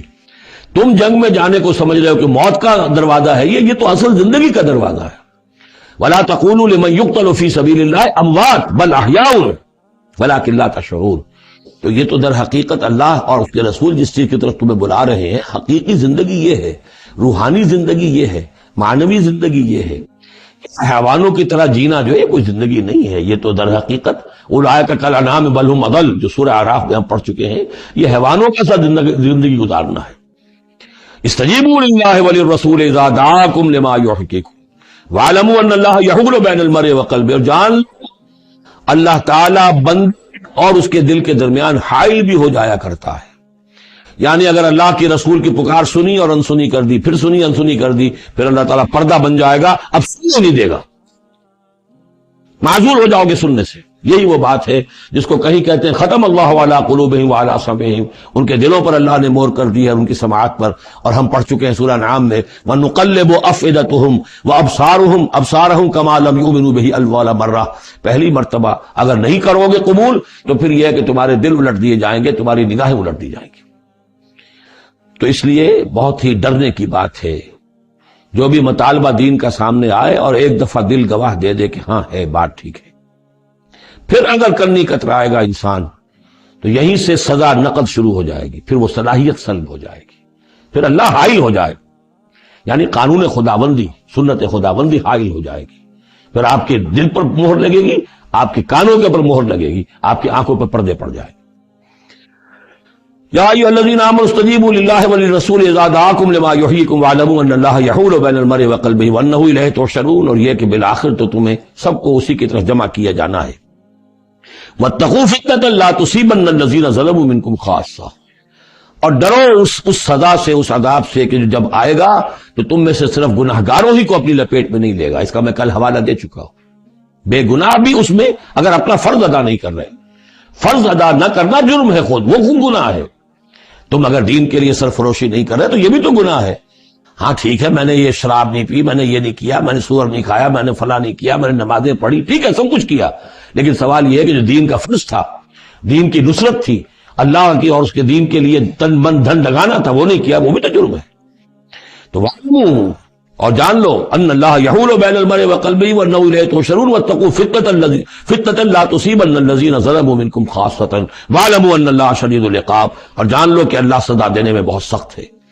وَاذْكُرُوا، یہ ہے خاص پاکستانی مسلمانوں کے لیے آیت، اور یاد کرو اذ انتم قلیلون، جب تم تھوڑی تعداد میں تھے، جیسے ہم بھی اقلیت کی کا خوف تھا ہمیں کہ ہم ہندوؤں کے مقابلے میں اقلیت ہیں، مستضعفون فی الارض، جنہیں زمین میں دبا لیا گیا تھا، تخافون ان یتخطفکم الناس، تمہیں اندیشہ یہ تھا کہ لوگ تمہیں اچک لے جائیں گے، اکثریت جو ہے وہ تمہیں ایکسپلائٹ کرے گی، معاشی اعتبار سے، سماجی اعتبار سے، لسانی اعتبار سے، مذہبی اعتبار سے۔ فآواکم، تو اللہ نے تمہیں پناہ کی جگہ دے دی، وأیدکم بنصرہ، اور تمہاری مدد کی ہے، خاص تائید کی ہے اپنی خاص نصرت سے، ورزقکم من الطیبات، اور تمہیں بہترین پاکیزہ رزق عطا کیا ہے، لعلکم تشکرون، تاکہ تم شکر کرو۔ یا ایھا الذین آمنوا لا تخونوا اللہ والرسول، اے اہل ایمان مت خیانت کرو اللہ سے اور اس کے رسول سے۔ ایمان کا دم بھرنا اور پھر اس کے دین کو، اللہ کے دین کو مغلوب دیکھ کر بھی اپنے دھندے، اپنے کاروبار، اپنی جائیداد، اپنی ملازمت، اپنا پروفیشن، اسی چکر میں لگے رہنا، اس سے بڑی خیانت کیا ہوگی؟ بے وفائی ہے، غداری ہے، خیانت ہے۔ لا تخونوا اللہ والرسول، اللہ اور اس کے رسول کے ساتھ خیانت نہ کرو، وتخونوا اماناتکم وانتم تعلمون، اور نہ ہی اپنی آپس کی امانتوں میں خیانت کرو۔ سب سے بڑی خیانت تو اللہ کے ساتھ خیانت ہے، سب سے بڑی وہ امانت جو اللہ نے اپنی روح تم میں پھونکی ہے، اس کا حق اگر تم ادا نہیں کر رہے ہو تو سب سے بڑی خیانت یہ ہے۔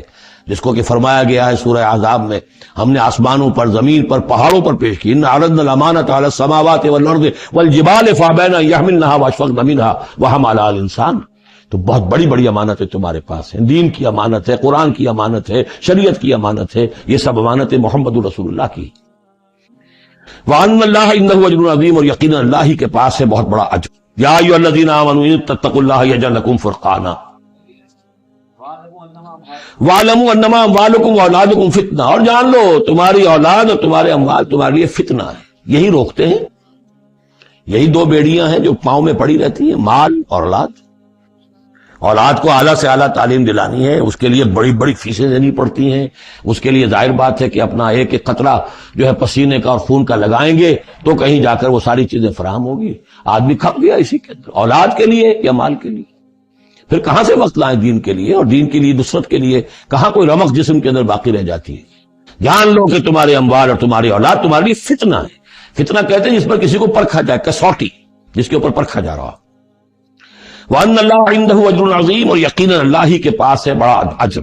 یا ایھا الذین آمنوا ان تتقوا اللہ یجعل لکم فرقانا، اہل ایمان اگر تم اللہ کے تقوی پر برقرار رہو گے تمہارے لیے فرقان، ایک کے بعد دوسری فرقان آتی رہے گی. پہلا فرقان تو یہ آ گیا ہے، یہ فتح جو تمہیں دی گئی ہے. وَيُكَفِّرْ عَنْكُمْ سَيِّئَاتِكُمْ، اور یہ کہ تمہارے سے تمہاری جو کمزوریاں ہیں، برائیاں ہیں، وہ اللہ تعالیٰ دور کر دے گا. وَيَغْفِرْ لَكُمْ، اور بخش دے گا. واللہ ذو الفضل العظیم، اللہ بڑے فضل والا ہے. وَإِذْ يَمْكُرُ بِكَ الَّذِينَ كَفَرُوا، اب یہ ہجرت سے پہلے جو صورتحال تھی مکے میں کہ قریش کے سردار بیٹھتے تھے دارالندوہ میں، کیا کریں اب ہم محمد صلی اللہ علیہ وسلم کو قتل کر دیں. سازشیں ہوتی تھی، اور اسی طریقے سے انہیں قید کر دیں، کہیں یہاں سے نکلنے پہ مجبور کر دیں. تو وہ جو سازشیں ان کی ہوتی تھی اور مشورے ہوتے تھے ان کا ذکر ہے. وَإِذْ يَمْكُرُ بِكَ الَّذِينَ كَفَرُوا، اور جب یاد کیجئے جبکہ وہ لوگ جو کافر ہوئے، یہ کافر لوگ آپ کے بارے میں مشورے کرتے تھے، چالیں چلتے تھے، اسکیمیں بناتے تھے، سازشیں کرتے تھے. لِيُثْبِتُوكَ، نمبر ایک تو یہ کہ آپ کو کہیں قید کر دیں، اور يَقْتُلُوكَ، یا قتل کر دیں، اور يُخْرِجُوكَ، یا آپ کو اپنی بستی سے کہیں نکال دیں. وَيَمْكُرُونَ وَيَمْكُرُ اللَّهُ، وہ بھی چالیں چل رہے تھے، ان کی بھی اسکیمز تھیں اور اللہ کی اپنی اسکیم تھی. واللہ خیر الماکرین، اور ظاہر بات ہے کہ اللہ تعالیٰ بہترین ہے پلاننگ کرنے والا اور بہترین ہے تدبیر فرمانے والا. وَإِذَا تُتْلَىٰ عَلَيْهِمْ آيَاتُنَا قَالُوا قَدْ سَمِعْنَا لَوْ نَشَاءُ لَقُلْنَا مِثْلَ هَٰذَا، اور جب انہیں ہماری آیات پڑھ کے سنائی جاتی ہے تو وہ کہتے ہیں ٹھیک ہے، بہت سن لی ہم نے یہ آیات، بہت محمد آپ نے سنا لیا، کوئی ایسی بات بھی نہیں ہے، ہم چاہیں گے تو ایسا ہی کلام ہم بھی کہہ لیں گے. جرت نہیں کی کسی نے کہ آئے کہ یہ کلام میں نے ایک موضوع کیا ہے اور یہ قرآن کے برابر ہے، تو کوئی کمیشن بٹھا لیجئے، کوئی سازش بنا لیجئے کہ تو طے کریں. یہ جرت نہیں ہوئی. لیکن یہ کہہ دینے میں تو کوئی بات نہیں تھی، زبان کون پکڑے گا. لو نشاء لقلنا مثل هذا، اگر ہم چاہیں گے تو ہم بھی ایسے کہہ دیں گے، کوئی ایسی بڑی بات نہیں ہے. یہ نضر بن حارث تھا کہ جس کی طرف یہ الفاظ منقول ہے تاریخ اور سیرت میں. ان هذا الا اساطیر الاولین، یہ نہیں ہے یہ مگر یہ کہ پچھلوں کی کہانیاں ہیں، قصے ہیں. جیسے آج بھی مستشرقین کہتے ہیں کہ کچھ تورات سے کچھ انجیل سے محمد نے لے لیا جوڑ جاڑ کر اور یہ قرآن بنایا ہے. اب تو خیر وہ دور ذرا بدل گیا ہے، یہ ذرا پچھلی صدی کی بات تھی، اس دور میں لوگ اس قسم کی باتیں زیادہ کرتے تھے.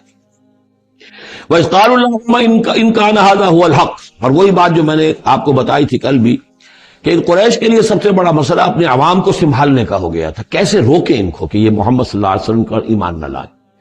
اس کے لیے جو اور تدبیریں وہ کرتے تھے اسی کی طرح کی ایک تدبیر کا ذکر آ رہا ہے.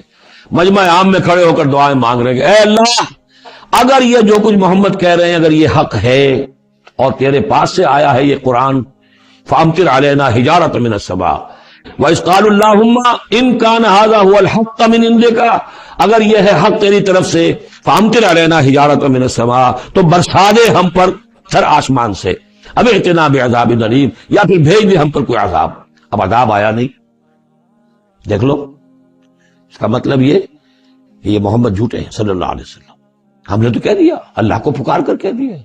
ہو سکتا ہے کبھی کعبے کے پردے پکڑ کر کہا ہو اسی طریقے سے، تاکہ پورا یقین ہو جائے کسی درجے میں بھی ہمارے عوام کے اندر کوئی وسوسہ کوئی دغدغہ باقی نہ رہے.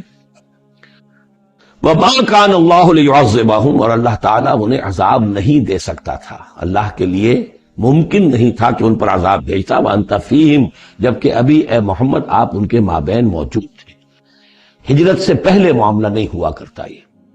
اللہ اپنے رسول کو ان کے ساتھی اہل ایمان کو نکال لیتا ہے، اس کے بعد کوئی عذاب اس نوعیت کا آتا ہے جس نوعیت کا وہ عذاب مانگ رہے تھے. وَأَنْتَ فِيهِمْ وَمَا كَانَ اللَّهُ مُعَذِّبَهُمْ، اللہ ان کو عذاب دینے والا نہیں تھا. وَهُمْ يَسْتَغْفِرُونَ، جبکہ وہ استغفار بھی کر رہے تھے.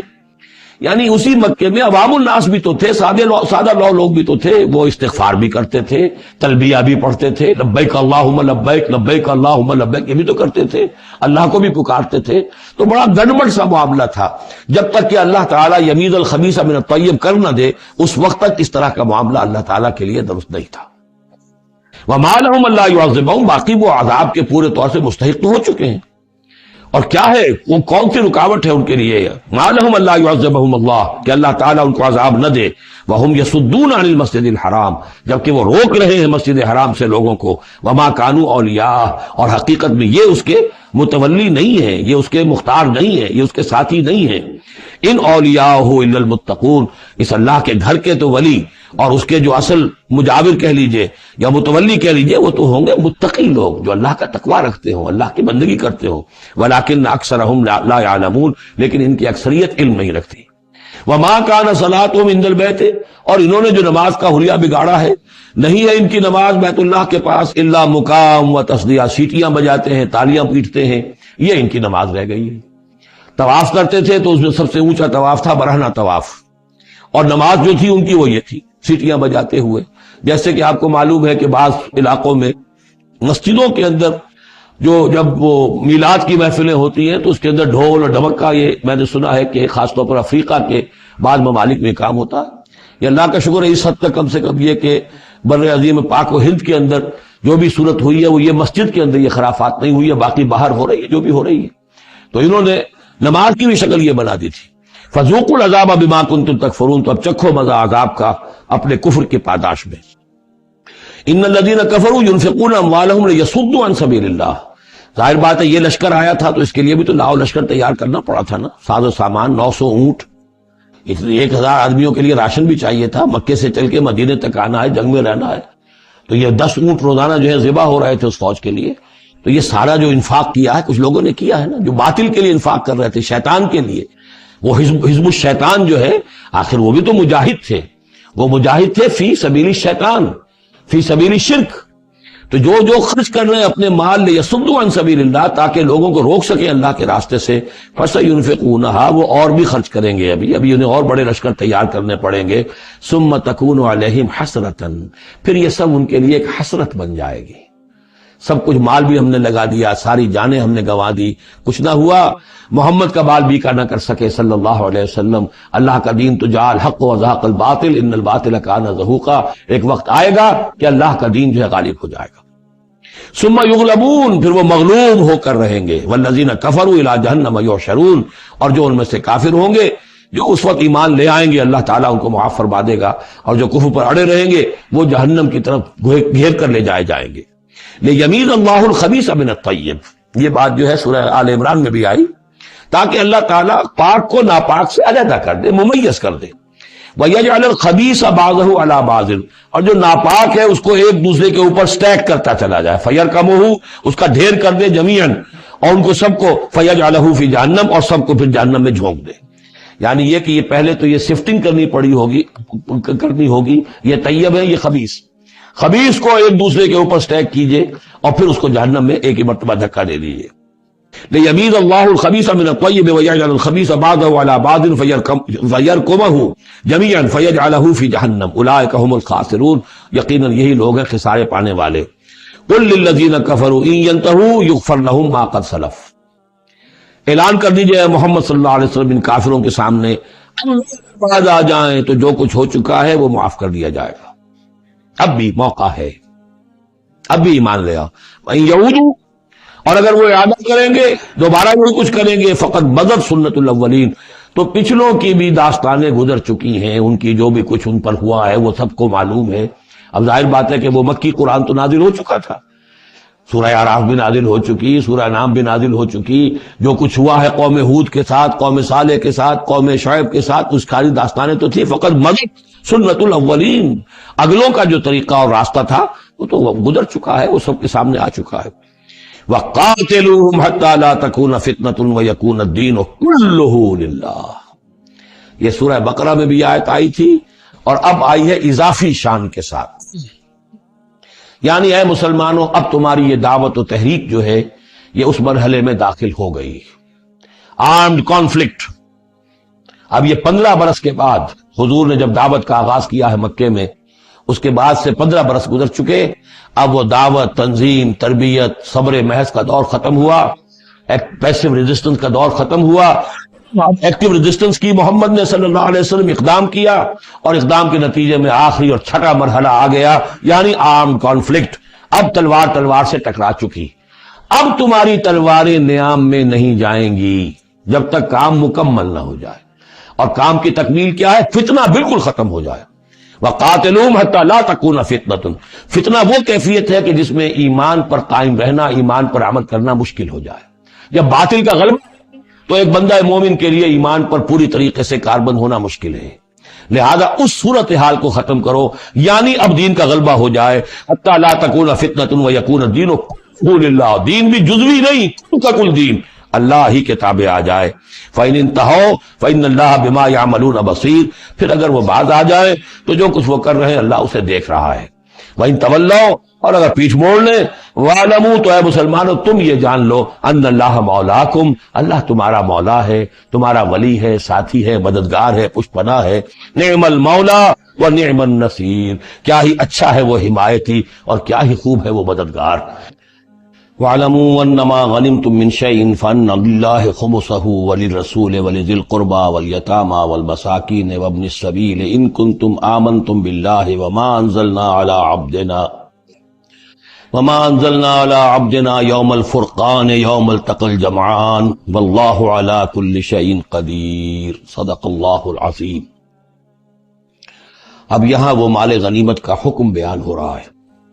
وَاعْلَمُوا، جان لو، انما غنمتم من شیء، جو بھی غنیمت تمہیں حاصل ہوئی ہے، فَأَنَّ لِلَّهِ خُمُسَهُ، تو اس کا خمس، پانچواں حصہ تو اللہ کے لیے ہے، وَلِلرَّسُولِ، اور رسول کے لیے ہے، وَلِذِي الْقُرْبَى، اور رسول کے قرابت داروں کے لیے۔ یہ بات سمجھ لیجئے یہاں اچھی طرح کہ در حقیقت حضور صلی اللہ علیہ وسلم کا جو معاش کا معاملہ تھا، جب تک آپ مکے میں تھے، حضرت خدیجہ الکبریٰ رضی اللہ تعالی عنہا کی دولت جو ہے اس سے آپ کا کام چل رہا تھا، جو بھی بچا کچا ان کا سرمایہ تھا۔ مدینے میں آ کر ظاہر بات ہے کہ اب آپ کے پاس اپنا کوئی ذریعہ معاش نہیں تھا، نہ آپ کوئی تجارت کرتے تھے، تو اب آپ کے اخراجات، اور پھر یہ کہ آپ کے بھی قرابت دار ہیں، آپ کی ازواج مطہرات ہیں، ان کے اخراجات کہاں سے آئیں گے؟ تو مال غنیمت میں سے خمس جو ہے وہ اس کام کے لیے رکھ لیا گیا، گویا وہ بیت المال کا حصہ ہوگا، اور بیت المال ہی کفالت کرے گا حضور کی بھی اور حضور کے قرابت داروں کی بھی۔ اس کے علاوہ اس بیت المال میں یتامى والمساکین وابن السبیل، اس میں حصہ ہوگا یتیموں کے لیے بھی اور مساکین اور محتاجوں کے لیے بھی اور مسافروں کے لیے بھی۔ یہ گویا کہ پانچواں حصہ مال غنیمت کا تو ہو گیا، سرکار سمجھ لیجیے سرکاری ہو گیا، لیکن اس سرکار میں سب سے بڑا خرچ جو ہے وہ در حقیقت محمد رسول اللہ صلی اللہ علیہ وسلم کے ذاتی، آپ کے اخراجات، آپ کے ازواج مطہرات کا نفقہ، آپ کے قرابت داروں کا ذوی القربہ، جس میں آپ کو بھی تو ظاہر بات ہے کہ کچھ نہ کچھ صلہ رحمی آپ فرماتے تھے، تو اس کے لیے، اور یہ کہ یتیموں اور مساکین کے لیے وابن السبیل۔ ان کنتم آمنتم باللہ، اگر تم ایمان رکھتے ہو اللہ پر، وما انزلنا علی عبدنا، اس شے پر جو ہم نے نازل کی اپنے بندے پر، یوم الفرقان، فیصلے کے دن، یعنی جو شے نازل کی وہ ہے غیبی امداد، نصرت غیبی، جو فرشتے آئے۔ ظاہر بات ہے کہ وہ ایک انسین جو ہے غیب کا معاملہ ہے، فرشتوں کو دیکھا تو کسی نے نہیں، تو جیسے وحی آتی تھی حضرت جبرائیل لے کر آتے تھے تو اس پر ایمان رکھتے ہو کہ یہ قرآن جو ہے اللہ کی طرف سے ہے، ایسے ہی تمہیں یقین ہونا چاہیے کہ اللہ تعالیٰ نے اپنا وہ وعدہ پورا فرمایا اور اللہ تعالیٰ نے فرشتے بھیجے۔ تو اگر تمہیں وہ یقین ہے تو پھر تم اس حکم کو پورے طور پر یوں سمجھیے کہ دلی طور پر اس کو قبول کرو، خوش دلی کے ساتھ، پوری طریقے سے، کہ خمس جو ہے وہ تو اللہ اس کے رسول کا، بیت المال کا۔ بقیہ کے بارے میں حضور نے فرما دیا کہ 4/5 جو ہے یہ اب تقسیم ہو جائے گا مجاہدین کے درمیان۔ اس میں اس سے کوئی بحث نہیں ہے کہ کس نے کتنا جمع کیا، سارا مال ایک جگہ جمع ہوگا اور پھر اس کے حصے لگیں گے، چاہے کوئی پہرے پر تھا، جنگ کی نوبت ہی نہیں آئی، چاہے یہ کہ کوئی باقاعدہ جنگ میں کسی نے حصہ لیا، چاہے کسی نے مال غنیمت جمع کیا، چاہے نہیں کیا، جو بھی جنگ میں ہے ان کو برابر کا حصہ ملے گا۔ اس میں یہ ہے کہ جو سواریوں والے تھے انہیں دوہرا، اور جو پیدل تھے انہیں اکیلا، اس لیے کہ سواریاں اگر کسی کا اونٹ ہے، کسی کا گھوڑا ہے، 2 گھوڑے بھی تھے تو ظاہر بات ہے کہ اس کے چارے وغیرہ کا بندوبست وہ خود اپنے پاس سے کرتا تھا۔ کوئی سپلائی لائنز تو آج کل کی جس طرح فوجوں کی ہوتی ہیں وہاں موجود نہیں تھی، لہذا جو مجاہد تھا کہ جو سوار تھا گھوڑے پر یا اونٹ پر، جس کا اپنا گھوڑا تھا اپنا اونٹ تھا، اس کو دوہرا حصہ، اور جو عام پیادہ جو مجاہد تھا اس کو اکیلا۔ وَاعْلَمُوا أَنَّمَا غَنِمْتُم مِّن شَيْءٍ فَأَنَّ لِلَّهِ خُمُسَهُ وَلِلرَّسُولِ وَلِذِي الْقُرْبَى وَالْيَتَامَى وَالْمَسَاكِينِ وَابْنِ السَّبِيلِ إِن كُنتُمْ آمَنتُم بِاللَّهِ وَمَا أَنزَلْنَا عَلَىٰ عَبْدِنَا يَوْمَ الْفُرْقَانِ يَوْمَ الْتَقَى الْجَمْعَانِ، اس فرقان والے دن، فیصلے کے دن، جس دن کی 2 فوجیں بھڑ گئی تھیں۔ واللہ علی کل شیء قدیر، اور اللہ تعالیٰ ہر چیز پر قادر ہے۔ اذ انتم بالعدوۃ الدنیا وهم بالعدوۃ القصویٰ، اصل میں یہ جو وادی ہے جس میں بدر واقع ہوا ہے یہ ایک گھاٹی سی ہے جو دونوں کناروں کے اوپر تو بہت تنگ ہے لیکن درمیان میں بہت کھل کر میدان بن جاتا ہے۔ اس کا ایک سرا جو ہے وہ شمال کی طرف نکل جاتا ہے اور وہ جا رہا ہے شام کی طرف، ایک سرا جنوب کی طرف ہے اور وہ جاتا ہے مکے کی طرف، ایک مشرق کی طرف آتا ہے کہ جو مدینے کی طرف آ رہا ہے، اور اکثر و بیشتر جو پہلے حاجی جاتے تھے وہ اسی راستے پر تھے، یہی راستہ تھا۔ اب تو جو نیا طریق الہجرہ بڑی اعلیٰ سڑک بن گئی ہے تو لوگوں کو ان مقامات سے گزرنے کا موقع نہیں ملتا، ورنہ بدر سے ہو کر ہی راستہ گزرتا تھا۔ تو ایسا ہوا ہے کہ اللہ تعالیٰ کی طرف سے ایسی اسکیم بن گئی، تدبیر ایسی ہو گئی کہ عین بر وقت پہنچے، وہ جو مدینے والا سرا تھا جو قریب تھا مدینے کے اس وادی کا، اس پر حضور پہنچے، اور عین اسی وقت جو دور والا سرا تھا، وہ گھاٹی جہاں پہ ختم ہو رہی تھی جنوب کی طرف، وہاں وہ قریش بھی پہنچ گئے بر وقت۔ جب تم تھے ورلے کنارے پر اور وہ تھے پرلے کنارے پر، اذ انتم بالعدوۃ الدنیا، دنیا ادنا کا مؤنث ہے قریب تر، وہم بالعدوۃ القصویٰ، اور وہ تھے پرلے کنارے پر، والرکب اسفل منکم، اور وہ جو قافلہ تھا وہ تم سے نیچے تھا، نیچے ہو کر گزر گیا تھا، یعنی اس کے بعد پہاڑوں کی ایک رینج تھی اور اس کے بعد پھر تہامہ کا میدان تھا۔ تو ابو سفیان نے یہ کیا تھا کہ قافلے کو لے کر اس بدر کی گھاٹی میں داخل ہی نہیں ہوئے، ادھر سے تو وہ پیغام بھی بھیج دیا تاکہ فوج ادھر سے آئے، تاکہ مسلمانوں کی توجہ بھی ہو تو فوج کی طرف ہو جائے، اور اسی میں وہ داؤ لگا کر اپنے قافلے کو بچا کر نکال کر لے جائیں، اور وہ تہامہ میں ساحل کے ساتھ ساتھ ہو کر نکل بھی گئے۔ وَلَوْ تَوَاعَدتُّمْ لَاخْتَلَفْتُمْ فِي الْمِيعَادِ، اور اگر تم لوگوں نے آپس میں معاہدہ کیا ہوتا کہ فلاں وقت پر ہمیں پہنچنا ہے، ہو سکتا ہے کہ تم ایک ساتھ نہ پہنچ سکتے، اختلاف ہو جاتا، جیسے اپوائنٹمنٹ ہوتی ہے فلاں وقت پہ میں بھی پہنچوں گا آپ بھی پہنچ جائیں تو کچھ نہ کچھ آگے پیچھے ہو جاتا ہے، تو اگر تم طے کر کے بھی آتے تو اتنا نہ ہوتا جتنا کہ ہم نے اپنی مشیت اپنی تدبیر سے کر دیا کہ عین وقت پر تمہیں وہاں پہنچا دیا۔ اس کی وجہ کیا تھی؟ ہم چاہتے تھے کہ یہ ٹکراؤ ہو جائے اور یہ بات واضح ہو جائے کہ جان لیں اہل مکہ کہ اللہ تعالیٰ کی نصرت کس کے ساتھ ہے، اس کے عوام بھی سمجھ لیں۔ وَلَٰكِن لِيَقْضِيَ اللَّهُ أَمْرًا كَانَ مَفْعُولًا، لیکن یہ سب کچھ نہیں ہوا تاکہ اللہ تعالیٰ طے کر دے وہ شے، فیصلہ کر دے کہ جو ہو کر رہنی ہے، کان مفعولا لیہلک من ہلک عن بینۃ، تاکہ اب جسے ہلاک ہونا ہے وہ ہلاک ہو بات کے واضح ہو جانے کے بعد۔ اب بھی عوام کی اگر آنکھیں نہیں کھلتی تو پھر گویا کہ وہ پھر مورد الزام خود ہے، اب ان کے سرداروں نے جو کچھ ان کی مت ماری تھی، اب آ کر اس موقع کے بعد ان کی آنکھیں کھل جانی چاہیے۔ اب بھی اگر کوئی ہلاک ہوتا ہے تو بات کے واضح ہونے کے بعد ہلاک ہو، لِيَهْلِكَ مَنْ هَلَكَ عَنْ بَيِّنَةٍ وَيَحْيَىٰ مَنْ حَيَّ عَنْ بَيِّنَةٍ، اور جسے جینا ہے، جس کی زندگی ہے روحانی زندگی، اور جو سیدھے راستے پر آنا چاہتا ہے وہ بھی اس بینہ کی بنا پر اس سیدھے راستے پر آ جائے اور حیات معنوی حاصل کر لے۔ وَإِنَّ اللَّهَ لَسَمِيعٌ عَلِيمٌ، اور یقیناً اللہ سب کچھ سننے والا اور جاننے والا ہے۔ اِذْ يُرِيكَهُمُ اللَّهُ فِي مَنَامِكَ قَلِيلًا، جبکہ اللہ تعالیٰ آپ کو دکھا رہا تھا اے نبی ان کو آپ کی نیند میں کم، حضور نے خواب میں دیکھا کہ کوئی بڑی طاقت نہیں ہے، بڑی تھوڑی سی جمعیت ہے قریش کی جو آئی ہے، حالانکہ 1000 کا لشکر تھا۔ وَلَوْ أَرَاكَهُمْ كَثِيرًا، اور اگر آپ کو دکھایا ہوتا کہ وہ بڑی بڑی تعداد میں آ رہے ہیں، لَفَشِلْتُمْ، اور آپ نے وہ بات بتائی ہوتی صحابہ کرام کو، اپنے ساتھیوں کو، تو اے مسلمانوں پھر تم کمزوری دکھاتے، تمہیں ڈھیلے پڑ جاتے۔ وَلَتَنَازَعْتُمْ فِي الْأَمْرِ، اور معاملے کے اندر پھر کوئی ایک اور تنازع کھڑا ہو جاتا کہ ہمیں یہاں جنگ کرنی بھی چاہیے کہ نہیں۔ ولیکن اللہ سلم، لیکن اللہ تعالیٰ نے سلامتی پیدا فرما دی. انہ علیم بذات الصدور، یقیناً وہ جو کچھ سینوں کے اندر ہے اس سے واقف ہے. اس کی توجہ یہ کی ہے مفسرین نے کہ اگرچہ نبی کا خواب جھوٹا نہیں ہو سکتا، یہ نہیں تھا کہ حضور کو جو خواب دکھایا گیا وہ غلط تھا، اصل میں ان کی جو معنوی حقیقت تھی وہ دکھا دی گئی. ایک ہے کسی شے کے اندر جو کمیت ہے، کوانٹیٹیو ایلیمنٹ ہے اس کا، ایک ہے جو اس کی کیفیت ہے، جو اس کے اندر اصل حقیقت ہے. تو یہ بات جو ہے اچھی طرح سمجھ لینے کی ہے کہ مکے سے جو اصل نفری آئی تھی وہ تو ان عوام الناس کی تھی کہ جن کو بارے میں جن کو معلوم تھا کہ محمد ہمارے بہترین آدمی ہیں صلی اللہ علیہ وسلم، اور جو ان کے ساتھی ہیں وہ ہمارے گل سرسبد ہیں، ہمارے خاندان کے قریش کے بہترین لوگ ہیں. اور پھر یہ کہ انہوں نے کوئی جرم نہیں کیا ہے، کوئی ظلم نہیں کیا ہے، وہ صرف ایک خدا واحد کا کے ماننے والے اور جو ہے وہ نیکیوں کا حکم دینے والے ہیں. تو جو ان کے ہاں جو بھی جس کو ہم کہتے ہیں سائلنٹ میجورٹی، عوام الناس، ان کے دل اپنے لیڈروں کے ساتھ نہیں تھے. آ تو گئے تھے، وہ ظاہر ان کا جبر تھا، ان کا فیصلہ تھا، لیڈروں کا حکم تھا، آ گئے تھے، لیکن مارے باندھے کو آئے ہوئے تھے. ان کے دلوں کے اندر وہ بات نہیں تھی کہ جو کسی ایسے لشکر میں ہوتی ہے کہ جو سمجھتا ہے اپنے آپ کو برحق، ہم حق کے لیے لڑ رہے ہیں.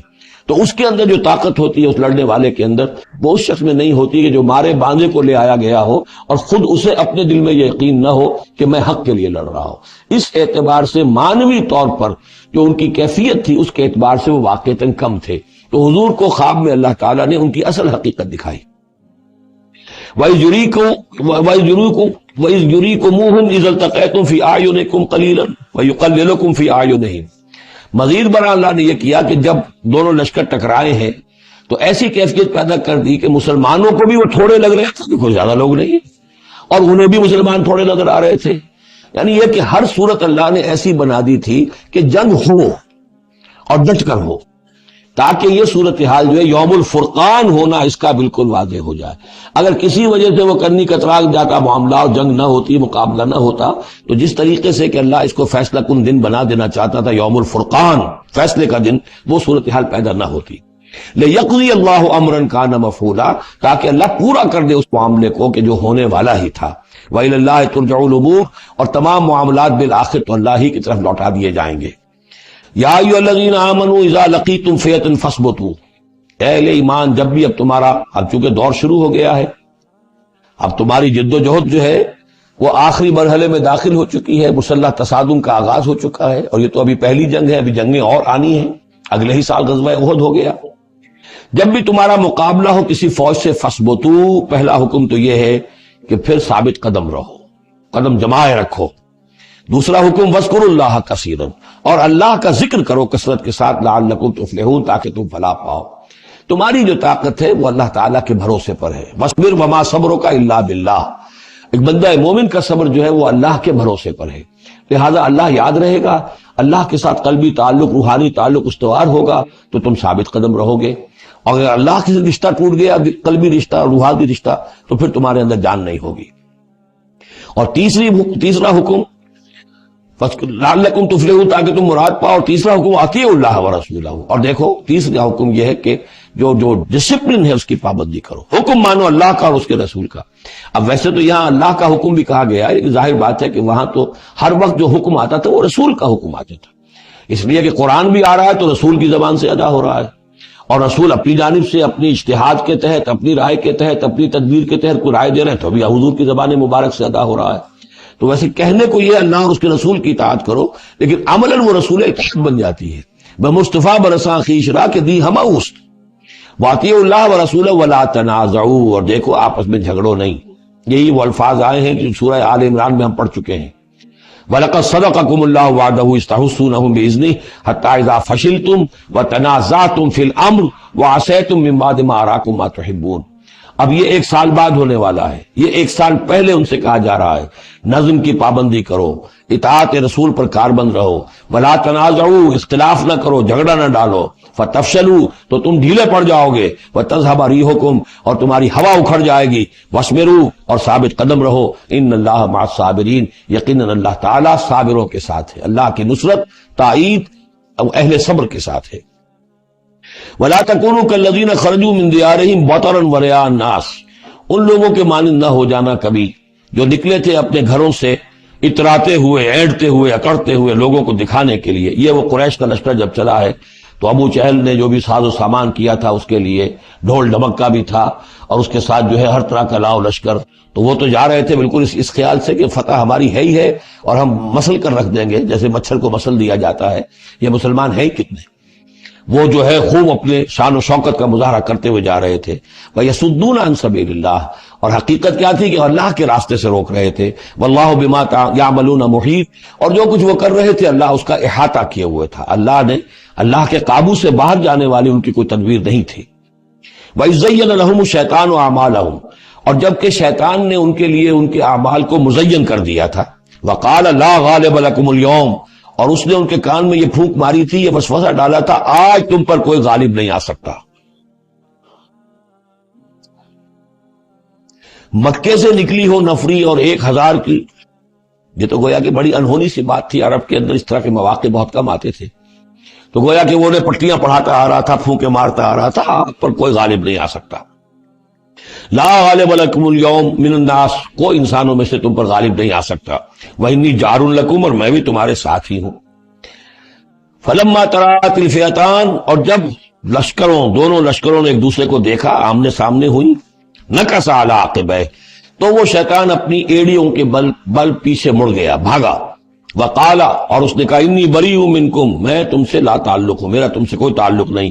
انی ارا ما لا ترون، میں وہ کچھ دیکھ رہا ہوں جو تم نہیں دیکھ رہے۔ فرشتوں کو دیکھنا جو ہے، چونکہ یہ بھی ناری مخلوق ہے، نور اور نار میں بڑا قرب ہے، نوری مخلوق ہے ملائکہ اور ناری مخلوق ہے جن، اور یہ جن ہے عزازیل ابلیس، تو اس کو نظر آ گیا فرشتے آ رہے۔ انی ارا ما لا ترون، میں وہ کچھ دیکھ رہا ہوں جو تم نہیں دیکھ سکتے۔ انی اخاف اللہ، مجھے اللہ کا خوف ہے۔ واللہ شدید العقاب، اور اللہ سزا دینے میں بہت سخت ہے۔ اذ یقول المنافقون والذین فی قلوبہم مرض، اب یہ ایک نقشہ تو یہ تھا کہ جب چلے آ رہے تھے قریش کا لشکر لے کر ابو جہل اور اس کے ساتھی سردار، اور ادھر شیطان بھی ان کو پہلے تو پیٹ ٹھوکتا ہوا آ رہا ہے، اور عین وقت پر جو ہے وہ ان کو ساتھ چھوڑ کر بھاگا ہے۔ ادھر جب مدینے کے اندر اب جہاں وہاں سے مسلمان چلے تھے، حضور چلے تھے، تو جو کہ منافق پیچھے رہ گئے تھے وہ اب باتیں کر رہے تھے۔ اذ یقول المنافقون والذین فی قلوبہم مرض، جبکہ کہہ رہے تھے وہ منافق لوگ اور وہ لوگ کہ جن کے دلوں میں روگ تھا، غر ہؤلاء دینہم، ان مسلمانوں کو تو ان کے دین نے بالکل دھوکے میں ڈال دیا ہے، مت ماری گئی ہے، دماغ خراب ہو گیا ہے، قریش سے ٹکرانے چلے ہیں، ان کی عقل جواب دے گئی ہے۔ ہم تو پہلے بھی سمجھتے تھے کہ یہ سفہاء ہیں، بے وقوف ہیں، احمق ہیں، لیکن اب تو معلوم ہوتا ہے کہ سرے سے مت ماری گئی۔ غر ہؤلاء دینہم، ان کے دین نے ان کی مت مار دی۔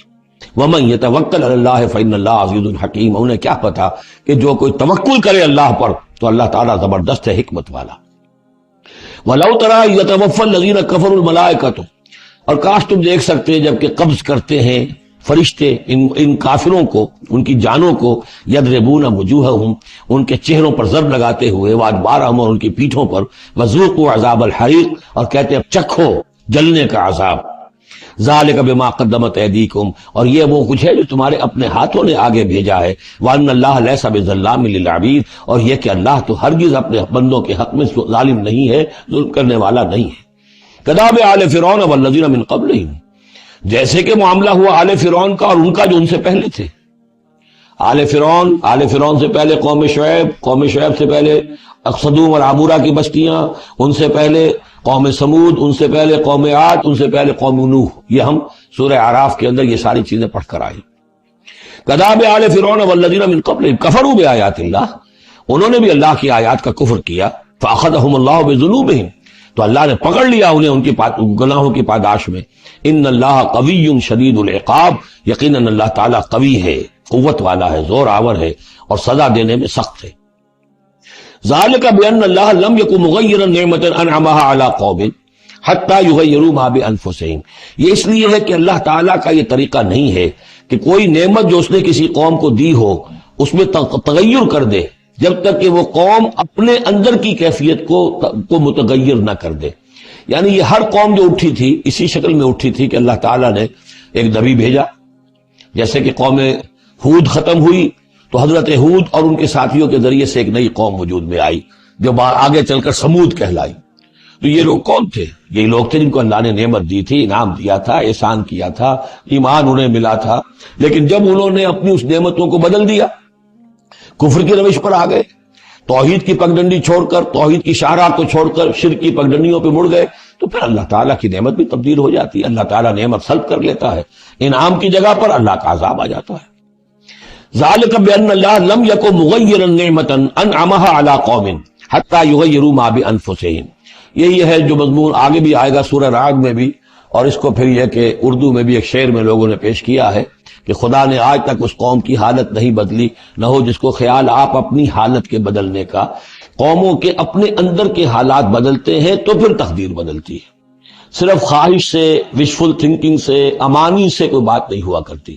اور قوم ظاہر بات ہے کہ افراد پر مشتمل ہوتی ہے، پہلے کچھ افراد بدلیں گے، ان کے اندر قلب ماہیت ہوگی، ان کا باطن بدلے گا، ان کی سوچ، ان کے نظریات، ان کے خیالات، ان کے مقاصد، ان کی دلچسپیاں، ان کی امنگیں تبدیل ہو جائیں گی۔ یہ اندر کے بدلے ہوئے لوگ جو ہیں جب کثیر تعداد میں ہوں گے تو پھر یہ مل جل کر زور لگائیں گے، طاقت لگائیں گے، معاشرے کو بدل دیں گے، اور پھر یہ اس طریقے سے کہ انقلاب آئے گا۔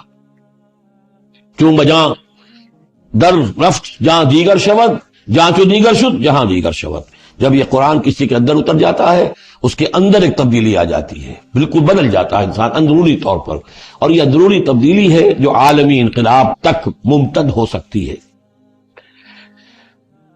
واللہ سبحان اللہ سمیع علیم، اللہ سب کچھ سننے والا، جاننے والا ہے۔ کداب آل فرعون، جیسے کہ دستور تھا یا ہوا معاملہ آل فرعون کا، والذین من قبلہم، اور جو ان سے پہلے تھے، کذبوا بآیات ربہم، انہوں نے اپنے رب کی آیات کو جھٹلایا، فاہلکناہم بذنوبہم، تو ہم نے ان کو ہلاک کر دیا ان کے گناہوں کی پاداش میں، واغرقنا آل فرعون، اور آل فرعون کو ہم نے غرق کر دیا، وکل کانوا ظالمین، اور یہ سب کے سب ظالم تھے۔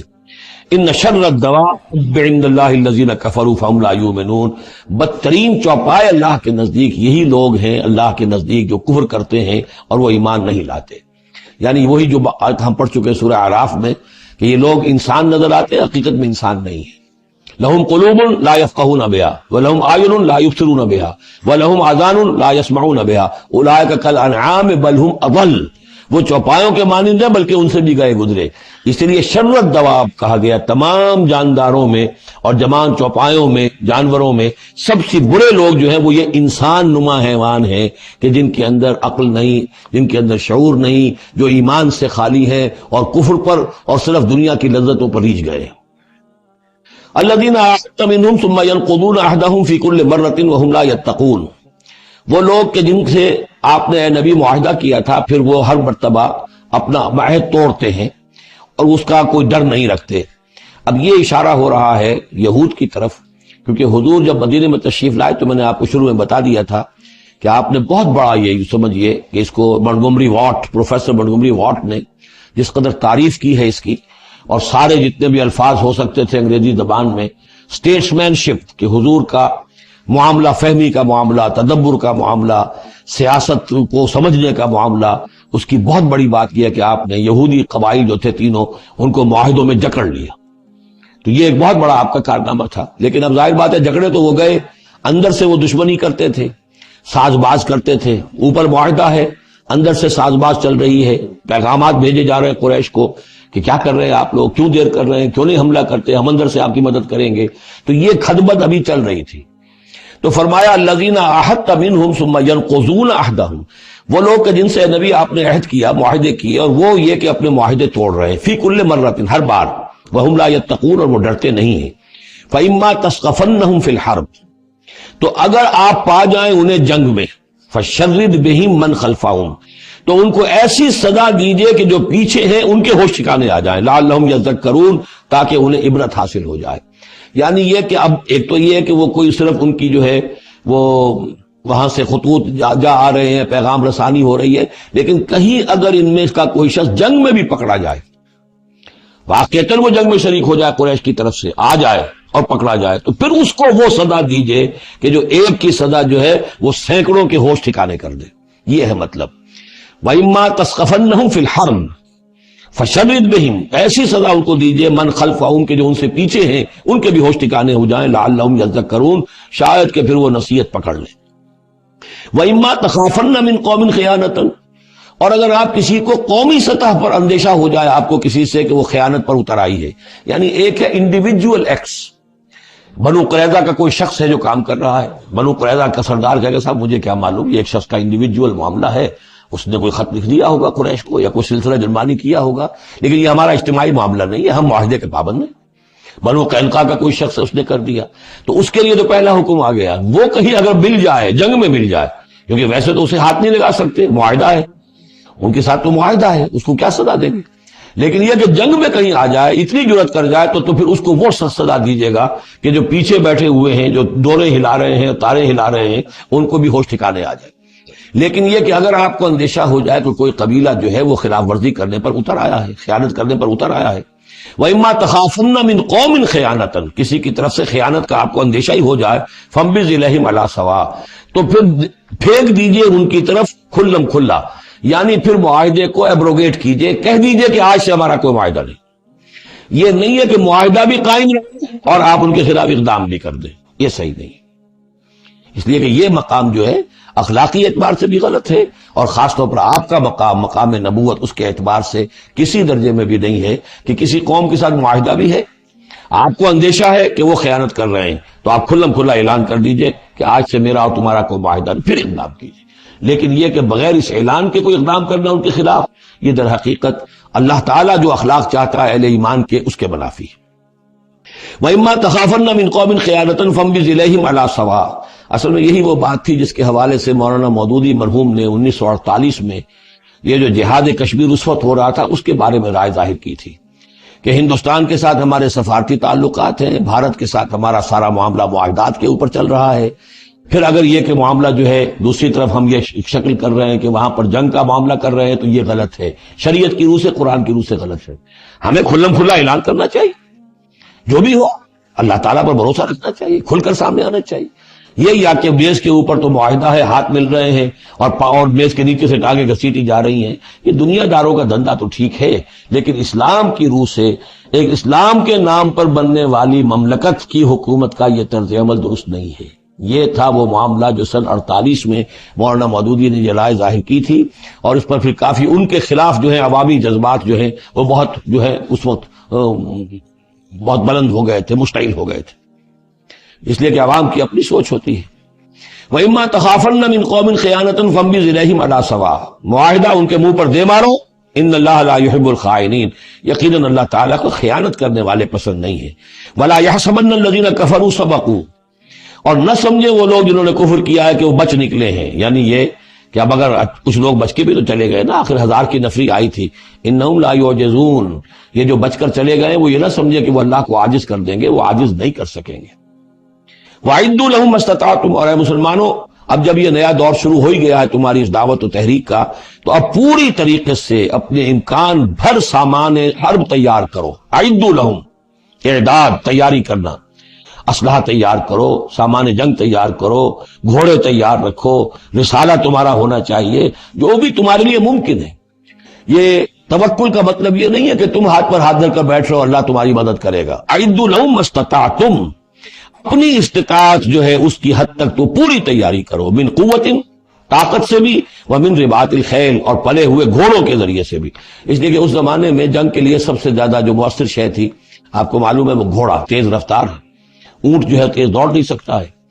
اور اسی حوالے سے آج سمجھ لیجئے ہمارے لیے بہت اہم مسئلہ ہے یہ، اللہ تعالیٰ نے شاید عالم اسلام میں پورے میں پتہ نہیں 50 60 70 کتنے ملک دنیا میں ہیں مسلمان کہلاتے ہیں، ایک ملک ہے صرف جسے ایٹمک صلاحیت دی ہے، اور یہ امانت امت مسلمہ کی ہے، مسلمانان پاکستان کے پاس، اور اس کے بارے میں اگر امریکہ کا دباؤ قبول کر لیا گیا تو یہ بڑی خیانت ہوگی اللہ کے ساتھ، امت مسلمہ کے ساتھ، اللہ کے دین کے ساتھ۔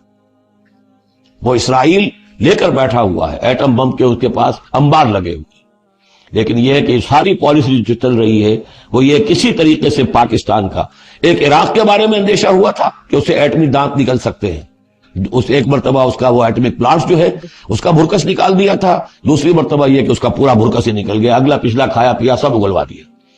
اب پاکستان پر سارا دباؤ، ساری ڈپلومیسی جو بھی چل رہی ہے اس وقت، کان کھولنے کی اور آنکھیں کھول کر دن گزارنے کی ضرورت ہے۔ ہمیں حکم یہ ہے کہ جو بھی اللہ نے تمہیں دیا ہے، تمہارا امکان، جو بھی تمہارے پاس امکانی طاقت ہے، اسے سنبھال کر رکھو، ڈیٹرنٹ۔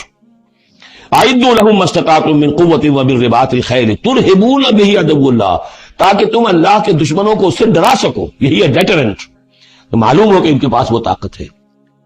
وعدوکم، اور اپنے دشمنوں کو بھی ڈرا سکو، وآخرین من دونہم، ایک تو ہے اللہ کے دشمن اور تمہارے دشمن ایک اور بھی ہیں جو ان کے سوا ہیں، ان کے پرے ہیں، انہیں تم نہیں جانتے، لا تعلمونہم اللہ یعلمہم، اللہ انہیں جانتا ہے، یعنی وہ مارے آستین منافقین ہیں، یہ تمہاری اپنی آستینوں کے اندر بیٹھے ہوئے ہیں، تمہیں پتہ بھی نہیں ہے کہ وہ لوگ بھی در حقیقت ففتھ کالمسٹ عنصر ہے کہ جو در حقیقت تمہاری تباہی چاہتا ہے، بربادی چاہتا ہے۔ وما تنفقوا من شیء، اب ظاہر بات ہے کہ اگر ساز و سامان فراہم کرنا ہے، اسلحہ فراہم کرنا ہے، اور ساز و سامان کے لیے جو ہے گھوڑے تیار کرنے ہیں، تو انفاق کرنا پڑے گا۔ انفقوا مما رزقناکم وما تنفقوا من شیء فی سبیل اللہ یوفی الیکم، اور دیکھو جو کچھ بھی تم خرچ کرو گے اللہ کی راہ میں، پورا تمہیں مل جائے گا، پورا دیا جائے گا۔ وانتم لا تظلمون، اور تم پر کوئی زیادتی نہیں ہوگی، تمہاری کوئی حق تلفی نہیں ہوگی۔ تم دو تو صحیح، اب وہ پورے رکوع ذہن میں لے آئیے جو سورہ بقرہ میں ہم نے پڑھے تھے کہ اگر کوئی شخص اللہ کی راہ میں مال خرچ کرتا ہے، فی سبیل اللہ خرچ کرتا ہے، جیسے ایک دانہ جو ہے وہ زمین کے اندر ڈال دیتے ہو، اس سے جو ایک پودا نکلتا ہے، اس میں سٹے ہوتے ہیں، 7 سٹے ہیں، اور ہر سٹے کے اندر 100 دانے ہیں، تو وہ ایک دانہ 700 دانے پیدا کر رہا ہے، اور اللہ تعالیٰ جس کو چاہے گا 700 گنا سے بھی زیادہ اجر و ثواب دے گا۔ کہاں سیت کر رکھ رہے ہو اپنے پیسے؟ خرچ کر دو اسے، اس لیے کہ اب اس دعوت کا اور اس تحریک کا اور محمد رسول اللہ کی جو جد و جہد ہے، اس کا وہ مرحلہ آ گیا ہے کہ اب ساز و سامان اور کیل کانٹے سے لیس ہونا ضروری ہے۔ وَأَعِدُّوا لَهُم مَّا اسْتَطَعْتُم مِّن قُوَّةٍ وَمِن رِّبَاطِ الْخَيْلِ ترهبون به عدو اللہ وعدوکم وآخرین من دونہم لا تعلمونہم اللہ یعلمہم وما تنفقوا من شیء فی سبیل اللہ یوفی الیکم وانتم لا تظلمون وَإِن جَنَحُوا لِلسَّلْمِ فَانْجَحْ لَهَا، اور اے نبی اگر وہ اپنے بازو، اپنے کندھے نیچے گرا دے امن کے لیے، صلح کے لیے، اگر قریش آمادہ ہو جاتے ہیں تو آپ بھی جھک جائیے، کوئی بات نہیں، صلح کر لیجیے۔ وَتَوَکَّلْ عَلَى اللَّهِ، اللہ پر توکل کیجیے، یعنی یہ کہ اگر وہ صلح کرنے کے اوپر آمادہ ہے، صلح کر لیجئے، اور ڈریے نہیں کہ ہو سکتا ہے وہ چال چل رہے ہوں، نہیں، صلح کا جواب صلح سے دیجئے، لیکن یہ کہ اللہ پر توکل کیجئے، وہ وہ سب کچھ انہ هو السمیع العلیم، یقیناً وہ سب کچھ سننے والا اور جاننے والا ہے۔ وَإِن يُرِيدُوا أَن يَخْدَعُوكَ، اور اگر وہ چاہتے ہو کہ آپ کو دھوکہ دے دیں، فَإِنَّ حَسْبَكَ اللَّهُ، تب بھی آپ نہ گھبرائیں، آپ کے لیے اللہ کافی ہے، اللہ کی طرف سے ضمانت ہے۔ هُوَ الَّذِي أَيَّدَكَ بِنَصْرِهِ وَبِالْمُؤْمِنِينَ، وہی تو ہے اللہ جس نے اے نبی آپ کی مدد کی ہے اپنی نصرت سے اور اہل ایمان کے ذریعے۔ یہ ذرا نوٹ کیجئے، اللہ نے محمد کی مدد کی ہے اہل ایمان کے ذریعے، یعنی اللہ تعالیٰ کا یہ فضل ہوا محمد رسول اللہ صلی اللہ علیہ وسلم پر کہ ایسے صحابہ عطا فرمائے جو مخلص تھے، کہ جہاں آپ کا پسینہ گرا وہاں انہوں نے اپنی خون کی ندیاں بہا دی۔ حضرت موسیٰ کو ایسے ساتھی میسر نہیں آئے، کیا حال تھا جبکہ ان کو کہا گیا اللہ کی راہ میں جنگ کرو، اور ان کا فضل بنتا وہ رب کا فقاتل انا ہاؤنا قاعدون، جاؤ تم جاؤ، ہم بیٹھے ہیں یہاں۔ رب انی لا املک الا نفسی واخی فافرق بیننا وبین القوم الفاسقین۔ یہاں یہ ہوا تھا جب دوسری مرتبہ مقام صفرا پر جب ہوئی ہے جو مشاورت، اور وہ بڑی یوں سمجھیے کہ کانٹے کی مشاورت تھی، وہاں بھی کچھ لوگ زور دے رہے تھے مسلسل کہ چلیے ہمیں چلنا چاہیے پہلے قافلے کی طرف، وہ تو آپ کو سیرت کی کتابوں میں پڑھنا ہوگا، لیکن یہ ہے کہ اس وقت حضور کا منشا یہ تھا، آپ بار بار کہیں اچھا آپ اور لوگ مشورہ دیں، اور لوگ بھی مشورہ دیں۔ حضرت مقداد نے کھڑے ہو کر یہی بات کہی رضی اللہ تعالیٰ عنہ، اے نبی آپ ہمیں موسیٰ کے ساتھی نہ سمجھیے جنہوں نے کہہ دیا تھا مسئلہ بنتا و رب کا فقاتل انا ہاؤنا قاعدون، ہم آپ کے ساتھی ہیں، آپ حکم نے ہم حاضر ہیں۔ حضرت ابوبکر نے تقریر کی، حضرت عمر نے تقریر کی، حضور دیکھ رہے ہیں انصار کا کیا منشا ہے، ان کی کیا رائے ہے۔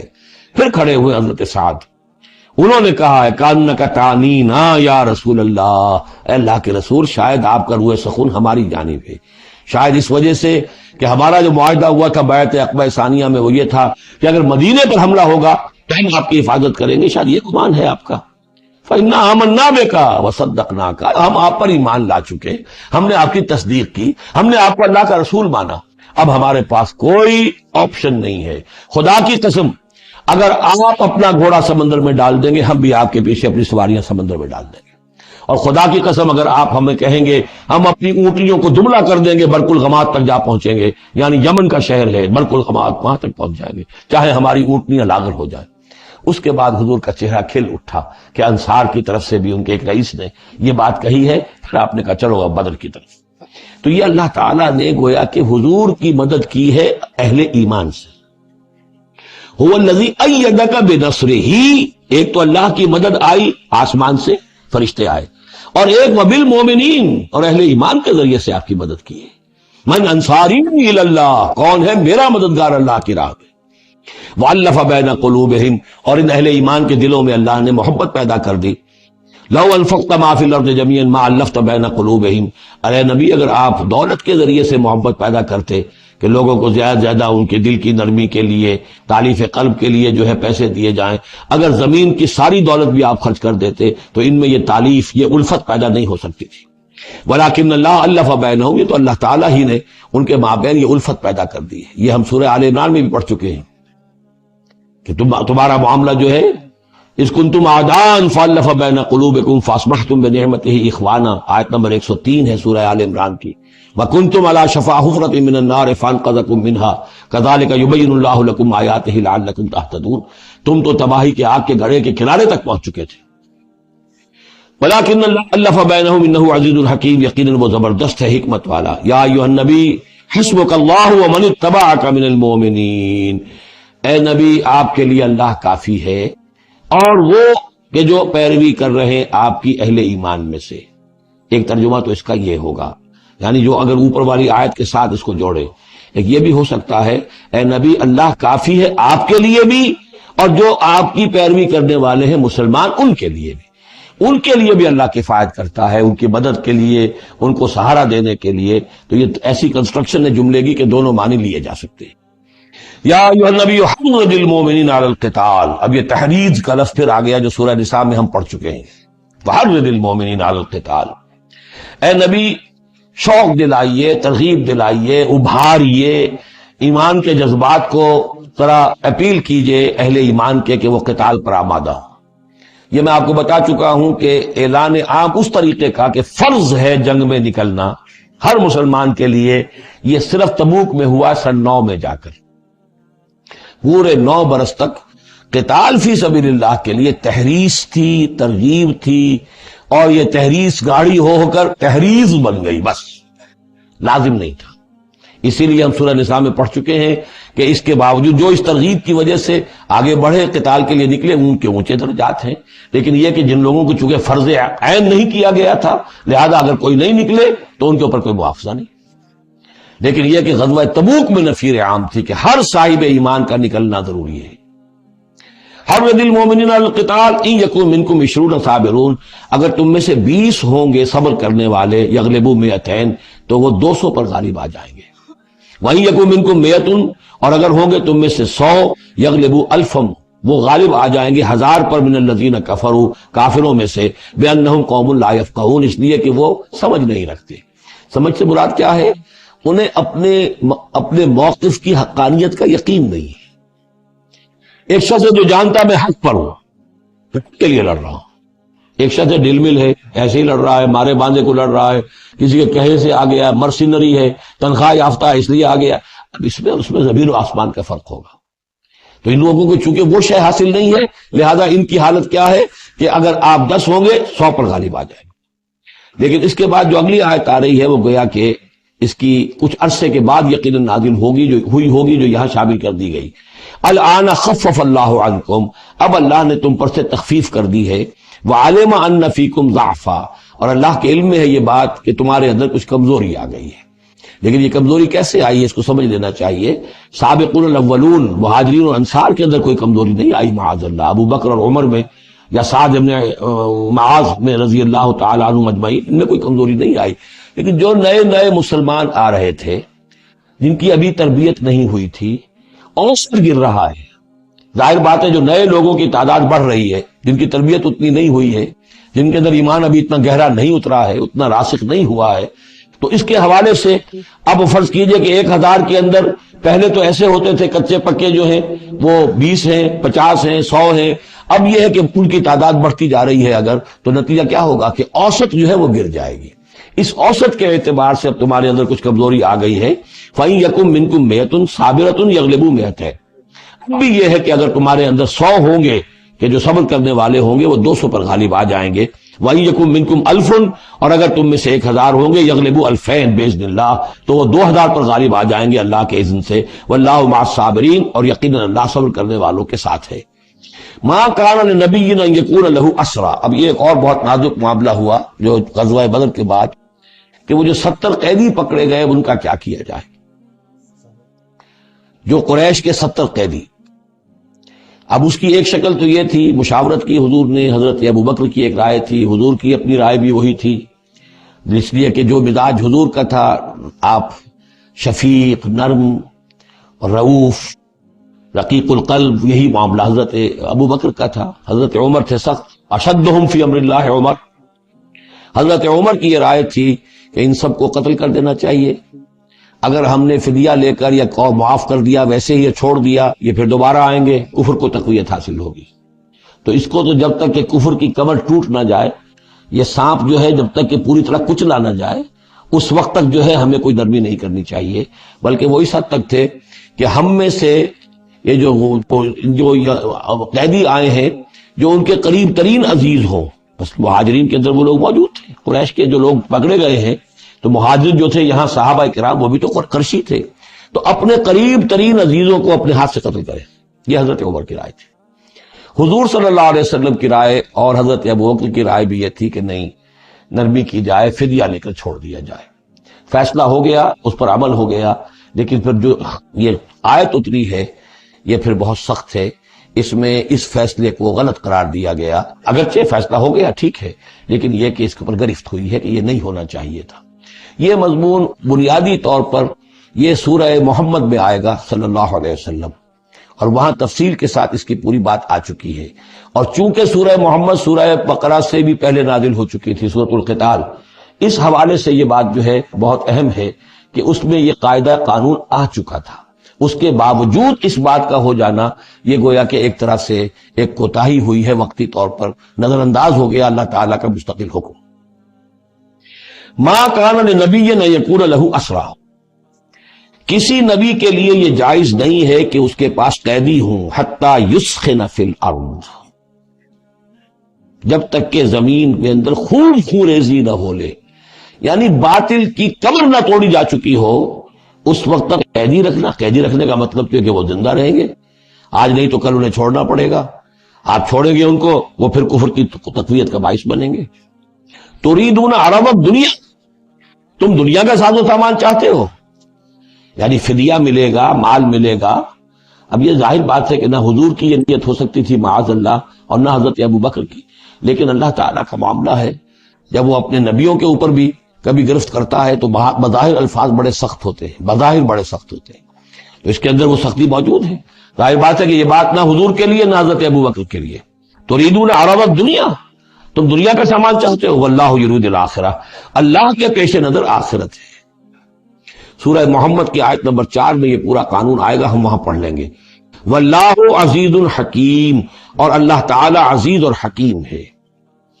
لولا کتاب من اللہ سبقہ، اگر نہ ہوتی بات اللہ کی طرف سے جو پہلے سے آ چکی تھی، یعنی سورہ محمد کی آیت نمبر 4، اس میں ایک امکان نکلتا تھا اس کی تعبیر کا. اگرچہ تعبیر کے اندر میرے نزدیک غلطی ہوئی ہے، لیکن پھر بھی ایک اس کے اندر امکان موجود تھا جس کو کہ استعمال کیا ہے محمد الرسول اللہ صلی اللہ علیہ وسلم سے. لولا کتاب من اللہ سبقہ، اگر یہ اللہ تعالیٰ کی طرف سے بات پہلے سے طے نہ ہو چکی ہوتی، لمسکم فیما اخذتم عذاب عظیم، تو جو کچھ تم نے یہ فدیہ وغیرہ لیا ہے اس پر تم پر بڑا سخت عذاب آتا. قانون ہم سورہ محمد میں پڑھیں گے کہ وہ کیا تھا، اور اس کی انٹرپریٹیشن کے اندر یہاں حضور نے کس جگہ سے گنجائش نکالی. دیکھیے ہوتا یہ ہے کہ آپ کا رجحان نرمی کا ہے تو آپ ایک ہی بات کے اندر سے نرم پہلو نکال لیں گے. جیسے کہ میں نے عرض کیا تھا کہ جو لوگ کے سنتے ہیں الذین یستمعون القول فیتبعون احسنہ، وہ لوگ کہ جو کسی بات کو سن کر پھر پیروی کرتے ہیں اس میں سے بہترین کی. جو بھی اس میں اعلیٰ ترین درجہ ہے اس تک پہنچنے کی کوشش کرتے ہیں، لیکن طبیعت کے اندر اگر نرمی تھی تو اس نرمی کی وجہ سے حضور نے اس کے اندر ایک اپنے لیے گنجائش نکال لی، لیکن چونکہ اس آیت کے اندر وہ گنجائش واقعتاً موجود ہے، لہذا فرمایا اگر وہ نہ ہوا ہوتا، لولا کتاب من اللہ سبقا، اگر وہ آیت پہلے نازل نہ ہو چکی ہوتی، لمسکم فیما اخذتم عذاب عظیم، تو تم پر جو بھی تم نے لیا ہے یہ فدیہ وغیرہ، اس پر تم پر بڑی سخت پکڑ ہوتی اور عذاب آتا۔ روایات میں آتا ہے کہ حضور بھی اور حضرت ابوبکر بھی دونوں پھر اس آیت کے نزول کے بعد روتے رہے ہیں کہ ہم سے یہ خطا ہوئی ہے۔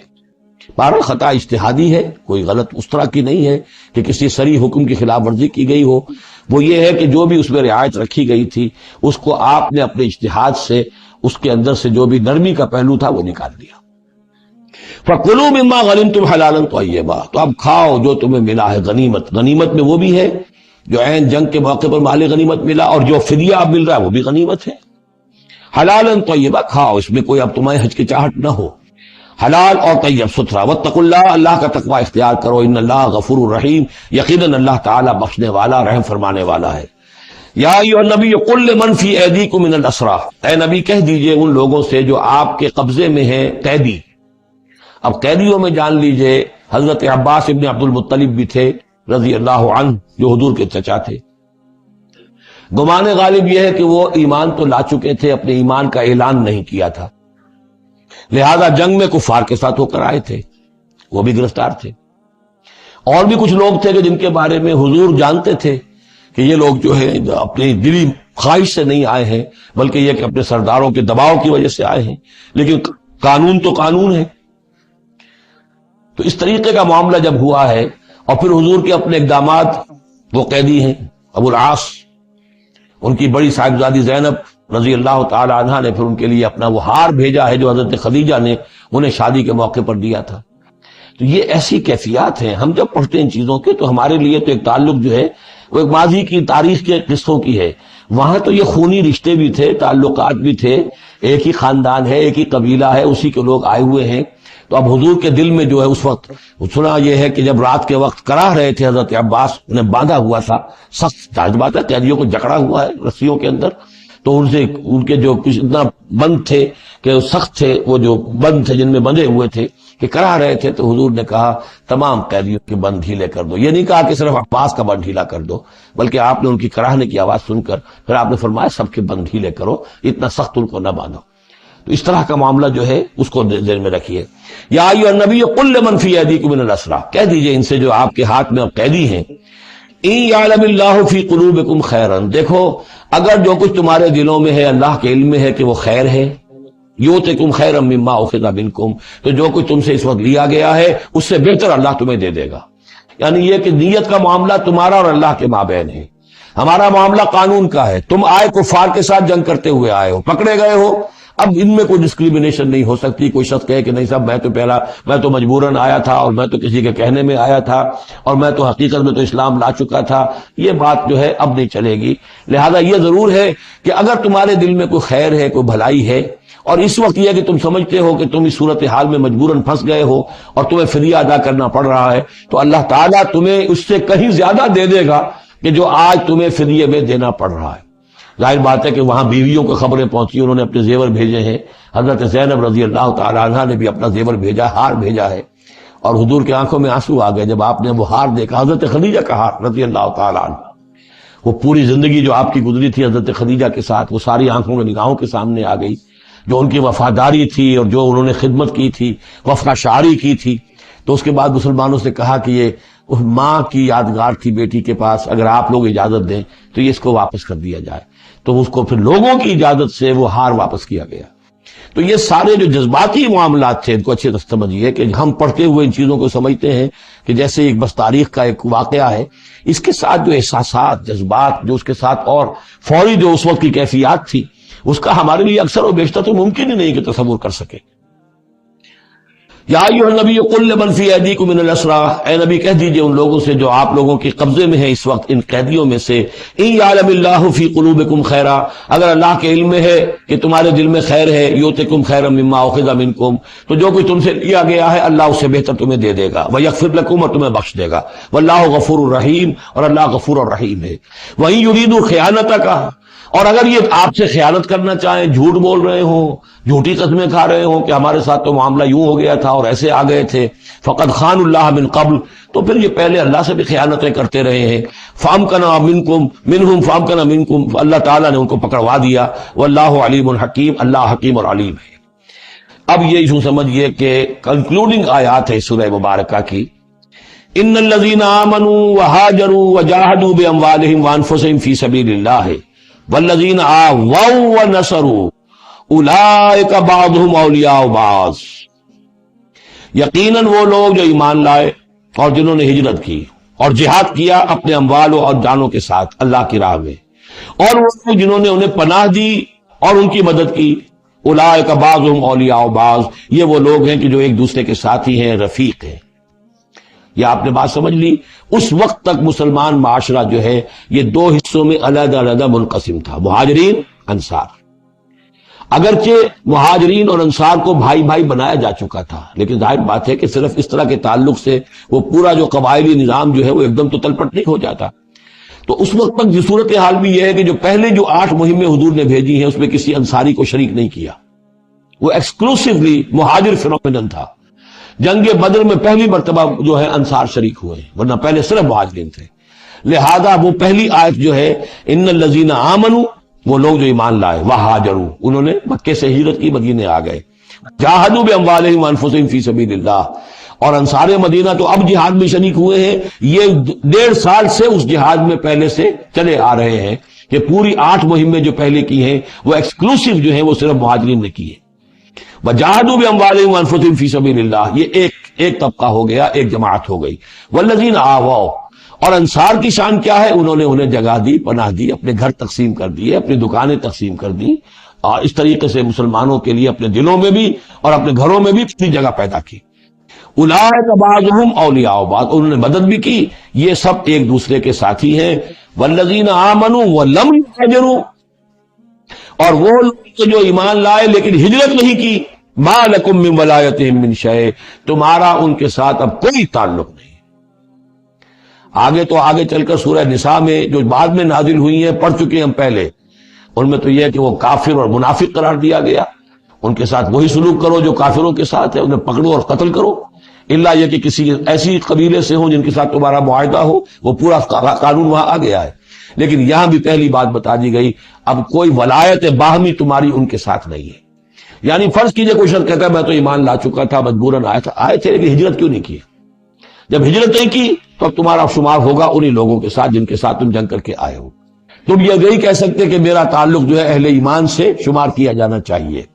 والذین آمنوا ولم یہاجروا ما لکم من ولایتہم من شیء، تو کوئی تمہاری ان سے رفاقت نہیں ہے، کوئی تعلق نہیں ہے، کوئی عہد نہیں ہے، کوئی قول و قرار نہیں ہے۔ یہ آیت بھی معلوم ہوتا ہے کہ انہی جو اسیر تھے غزوہ بدر کے، انہی کی طرف اصل میں روح سخن ہے۔ حتیٰ یہاجروا، جب تک کہ وہ ہجرت نہ کریں، ہاں واپس جائیں، فدیہ دے کر جائیں، پھر ہجرت کر کے آ جائیں تو ٹھیک ہے، پھر وہ مسلمانوں میں سے ہوں گے، تمہارے بھائی ہوں گے، تمہارے حمایتی ہوں گے اور تم ان کے حمایت کرو گے۔ وَإِنِ اسْتَنصَرُوكُمْ فِي الدِّينِ، اور وہ لوگ کہ جو ایمان تو لائے لیکن ہجرت نہیں کی، اپنے اپنے قبیلوں میں رہے یا مکے میں رہے، اگر وہ تم سے مدد مانگے دین میں، فَعَلَيْكُمُ النَّصْرُ، تو اے مسلمانوں تم پر واجب ہے ان کی مدد کرنا۔ إِلَّا عَلَىٰ قَوْمٍ بَيْنَكُمْ وَبَيْنَهُمْ مِيثَاقٌ، سوائے اس کے کہ وہ کسی ایسی قوم سے تعلق رکھتے ہوں کہ جن کے اور تمہارے درمیان کوئی معاہدہ ہے۔ اگر کوئی قبیلہ ہے کہ جس کے ساتھ حضور نے معاہدہ کیا ہوا صلح کا، اور وہاں کوئی مسلمان ہے اور وہ ہجرت تو کر نہیں رہا، وہاں سے وہ مدد کی درخواست کرتا ہے کہ میری مدد کی جائے، تو اس کے خلاف اس کی مدد نہیں کی جائے گی، اس لیے کہ قوم کے ساتھ معاہدہ ہے۔ واللہ بما تعملون بصیر، اور جو کچھ تم کر رہے ہو اللہ اسے دیکھ رہا ہے۔ والذین کفروا بعضهم اولیاء بعض، اور وہ لوگ جنہوں نے کفر کیا وہ ایک دوسرے کے ساتھی ہیں، ایک دوسرے کے حمایتی ہیں، ایک دوسرے کے پشت پناہ ہیں۔ عرب قبائلی معاشرے کے اندر یہ جو ولایت کا معاملہ ہوتا تھا، اس میں پھر یہ ذمہ داریاں بھی آتی تھی۔ کسی کے اوپر تاوان پڑ گیا ہے تو جو اس کے ولی ہیں، جو اس کے حلیف ہیں، ان کو بھی تاوان میں سے حصہ بھی دینا پڑتا تھا۔ کوئی قیدی ہو گیا ہے، اسے کوئی فدیہ دینا ہے، تو جو اس کے حلیف ہیں، جب اس کے گھر والے بھی وہ فدیے کے لیے رقم جمع کریں گے تو وہ حلیف بھی اس کے اندر اپنا حصہ ڈالیں گے. تو یہ تو معاشرے کے اندر جو قبائلی معاشرہ ہوتا ہے یہ چیزیں ہوتی ہیں. تو یہاں فرما دیا گیا جو کافر ہیں وہ ایک دوسرے کے حلیف ہیں، جو اہل ایمان ہیں وہ ایک دوسرے کے حلیف ہیں. لیکن اہل ایمان میں سے جو ہجرت نہیں کرتے وہ اہل ایمان کے حلیف نہیں ہے، بلکہ وہ تو انہی کافروں کے ساتھ شمار ہوگا ان کا جن کے ہاں وہ رہ رہے ہیں. البتہ یہ کہ اگر وہ مدد طلب کریں تمہیں مدد کرنی ہوگی، بشرطے کہ ان کے قبیلے سے تمہارا کوئی معاہدہ نہ ہو. الا تفعلوا ہو، اگر تم ان چیزوں کو پابندی نہ کرو. ایک مسلمان ہے، وہاں سے اس نے خط لکھ دیا ہے کہ مجھے یہاں ستایا جا رہا ہے، حالانکہ اس قبیلے سے آپ کا معاہدہ اور آپ چڑھ دوڑے اس قبیلے کے اوپر، تو یہ معاملہ نہیں چلے گا. دنیا کے اندر ہر چیز کا ایک قاعدہ ہے، قانون ہے، اسے وہاں سے ہجرت کرنی چاہیے. یا ہجرت نہیں کر رہا ہے تو تکلیف جھیلنی چاہیے، برداشت کرنی چاہیے. مسلمان مدد نہیں کر سکتے چونکہ اس کے قبیلے سے مسلمانوں کا معاہدہ ہے. الا تفعلوا ہو، اگر یہ قواعد و ضوابط پیش نظر نہیں رکھو گے، ان کی پابندی نہیں کرو گے، تکن فتنۃ، تو پھر تو یہ ہے کہ فساد برپا ہو جائے گا، فتنہ پھیلے گا، فی الارض و فساد کبیر، اور بہت بڑی جو ہے بدامنی ہو جائے گی. اب وہ آیت آگے جس کا میں نے ذکر کیا تھا، والذین آمنوا وہاجروا وجاہدوا فی سبیل اللہ والذین آووا ونصروا اولئک ھم المؤمنون حقا. اب ان دو طبقات کو جمع کر دیا گیا، والذین آمنوا وہاجروا وجاہدوا فی سبیل اللہ والذین آووا ونصروا. ویسے یہ کہ وہ لوگ جو ایمان لائے اور جنہوں نے ہجرت کی اور جنہوں نے جہاد کیا اللہ کی راہ میں، یعنی یہ مہاجرین، والذین آووا، اور وہ انصار مدینہ جنہوں نے انہیں پناہ دی، انہیں جگہ دی، انہیں اکوموڈیٹ کیا، والذین آووا ونصروا، اور نصرت کی، اولئک ھم المؤمنون حقا لہم مغفرۃ ورزق کریم، ان کے لیے مغفرت ہے اور رزق کریم ہے. تو مومن حقیقی کی تعریف یہاں پر جو آئی ہے دو حصوں میں بٹ کر، وہ میں چاہتا ہوں کہ پھر اچھی طریقے سے آپ سمجھ لیں. انتہائی اہم بات ہے یہ. ایک مسلمان کے لیے بنی الاسلام علی خمس، 5 چیزیں ہیں: کلمہ شہادت، نماز، روزہ، حج، زکوٰۃ. لیکن حقیقی مومن ہونے کے لیے 2 چیزیں اور بڑھیں گی. صرف شہادت نہیں، یقین قلبی، اور نماز، روزہ، حج، زکوٰۃ کے ساتھ جہاد فی سبیل اللہ. گویا کہ 60 چیزیں ہوں گی، 7 شرطیں پوری ہوں گی تو ایک شخص بندہ مومن کہلائے گا. یہ تعریف ہے کہ جو سورہ الحجرات کی آیت نمبر 14-15 میں آئی. وہاں پہلے فرمایا قالت الاعراب آمنا قل لم تؤمنوا ولکن قولوا اسلمنا ولما يدخل الايمان في قلوبكم. یہ بدو کہہ رہے ہیں ہم ایمان لے آئے. اے نبی ان سے کہہ دیجئے تم ایمان نہیں لائے ہو، بلکہ یوں کہو کہ ہم مسلمان ہو گئے، ہم نے اطاعت قبول کر لی ہے، ابھی تک ایمان تمہارے دلوں میں داخل نہیں ہوا. اب اگلی آیت میں پھر اسی سیاق کے اندر اگلی آیت میں مومن کون ہے؟ انما المؤمنون الذين آمنوا بالله ورسوله ثم لم يرتابوا. مومن تو وہ ہے جو ایمان لائے اللہ پر، اس کے رسول پر، پھر شک نہ باقی رہے، یقین بن جائے. اور دوسرے وجاہدوا باموالہم وانفسہم فی سبیل اللہ، اور وہ جہاد کریں اللہ کی راہ میں اپنی جانوں اور مالوں کے ساتھ. اولئک ھم الصادقون، صرف وہ سچے ہیں. اس کو میں نے پرکار سے تشبیہ دی تھی. اب اگر وہ دل میں یقین ہے تو اس کی کیا کیفیات پیدا ہو جائیں گی؟ دلی یقین کی کیفیات وہ شروع میں آ گئی ہیں. انما المؤمنون الذین اذا ذکر اللہ وجلت قلوبہم. اہل ایمان تو وہ ہیں حقیقت میں کہ جب اللہ کی یاد کرتے ہیں، اللہ کا ذکر ہوتا ہے، ان کے دل لرز اٹھتے ہیں. وَإِذَا تُلِيَتْ عَلَيْهِمْ آيَاتُهُ زَادَتْهُمْ ایمانا. جب ان کو اللہ کی آیات پڑھ کر سنائی جاتی ہیں ان کے ایمان میں اضافہ ہوتا ہے. وَعَلَىٰ رَبِّهِمْ يَتَوَكَّلُونَ، ان کا توکل، ان کا بھروسہ، توکل اللہ کی ذات ہے. الذین یقیمون الصلاۃ ومما رزقناہم ينفقون، اور وہ لوگ جو نماز قائم کرتے ہیں اور انفاق کرتے ہیں اللہ کی راہ میں اس میں سے جو ہم نے دیا. اولئک ھم المؤمنون حقا، یہ ہے سچے مومن، پکے مومن. لیکن یہ مومن کی شخصیت کی تصویر کا ایک رخ ہے. بدقسمتی سے ہمارے ہاں یہ 2 رخ علیحدہ ہو گئے. معاملہ یہ ہے کہ یہ ورق، اس ورق کا ایک صفحہ یہ ہے، ایک صفحہ یہ ہے، یہ انسیپریبل ہے، صفحات کو جدا نہیں کر سکتے آپ. ورق ایک ہے، اس کے ایک رخ یہ ہے صفحہ، رخ یہ ہے صفحہ. مومن کی شخصیت کا ایک صفحہ، اس کی تصویر کا ایک رخ یہ ہے، دل میں یقین ہے، اللہ کی یاد کرتا ہے، دل لرزتا ہے، آیات قرآنی پڑھتا ہے یا سنتا ہے، دل میں ایمان بڑھتا ہے، ہر معاملے میں توکل، اس کا بھروسہ اللہ کی ذات پر ہے. نماز قائم کیے ہوئے ہے، زکوٰۃ ادا کرتا ہے، اللہ کی راہ میں خرچ کرتا ہے، یہ شخصیت کا ایک رخ ہو گیا، اولئک هم المؤمنون حقا۔ لیکن یہ ایک رخ ہے، اور دوسرا رخ کیا ہے؟ وہ ہم والذین آمنوا وہاجروا وجاہدوا فی سبیل اللہ والذین آووا ونصروا اولئک هم المؤمنون حقا۔ اور وہ لوگ جو ایمان لائے، جنہوں نے ہجرت کی، جنہوں نے جہاد کیا اللہ کی راہ میں، اور وہ لوگ جنہوں نے انہیں جگہ دی، پناہ دی اور ان کی مدد کی، یہ ہے مومن سچے۔ تو تصویر کے ان دونوں رخوں کو جوڑیے، یہ ہے اصل میں جو آج کی ضرورت ہے۔ صحابہ کرام کی شخصیتوں میں یہ دونوں رخ تھے۔ جیسے سوال آیا ہمارے ہاں، اڑائے کچھ ورق لالے نے، کچھ نرگس نے، کچھ گل نے، چمن میں ہر طرف بکھری ہوئی ہے داستاں میری، دین کے حصے بکھرے ہو گئے۔ کوئی حلقے ذکر کے ہیں تو ان کو جہاد وغیرہ سے کوئی غرض نہیں، کوئی جہادی تحریکیں ہیں تو ان کے اندر جو ہے وہ دوسری کیفیات نہیں۔ اس طرح کے معاملات جو ہے تقسیم ہو چکے ہیں۔ جب تک کہ یہ مکمل شخصیتیں وجود میں نہیں آئیں گی، یہ ظاہر بات ہے صحابہ کی کمیت کے اعتبار سے تو وہاں تک نہیں پہنچ سکتے، لیکن ان کا اس طرح کی کیفیت متوازن طریقے پر، اگر 25% ادھر ہے 25% ادھر بھی ہو، 10% ادھر 10% ادھر بھی ہو، لیکن ایک ہی طرف 70% ہو جائے، دوسری طرف 0 ہو، وہ معاملہ گڑبڑ ہے۔ یہ دونوں جو رخ ہے شخصیت کے، ان کو جمع کرنے کی ضرورت ہے۔ اولئک هم المؤمنون حقا لهم مغفرت ورزق کریم، ان کے لیے مغفرت ہے اور رزق کریم ہے۔ اللہم ربنا اجعلنا منہم، اللہم ربنا اجعلنا منہم والذین آمنوا من بعد وہاجروا وجاہدوا۔ اور جو لوگ بعد میں ایمان لائے یا لائیں گے اور ہجرت کریں، جہاد کریں، وجاہدوا معکم، تمہارے ساتھ ہو کر جہاد کریں، فاولئک منکم، تو اے مسلمانوں وہ تم ہی میں سے ہیں، تمہاری جماعت، تمہاری امت حزب اللہ کے حصے ہوں گے۔ وَأُولُو الْأَرْحَامِ بَعْضُهُمْ أَوْلَىٰ بِبَعْضٍ فِي کتاب اللہ۔ البتہ اللہ کا جو قانون ہے، جو شریعت ہے، مثلا جو وراثت کا معاملہ ہے، اس کا تعلق جو اولو الارحام کے ساتھ ہے۔ یہ جو بھائی چارہ تھا، اس کے بنا پر وراثت نہیں ہے۔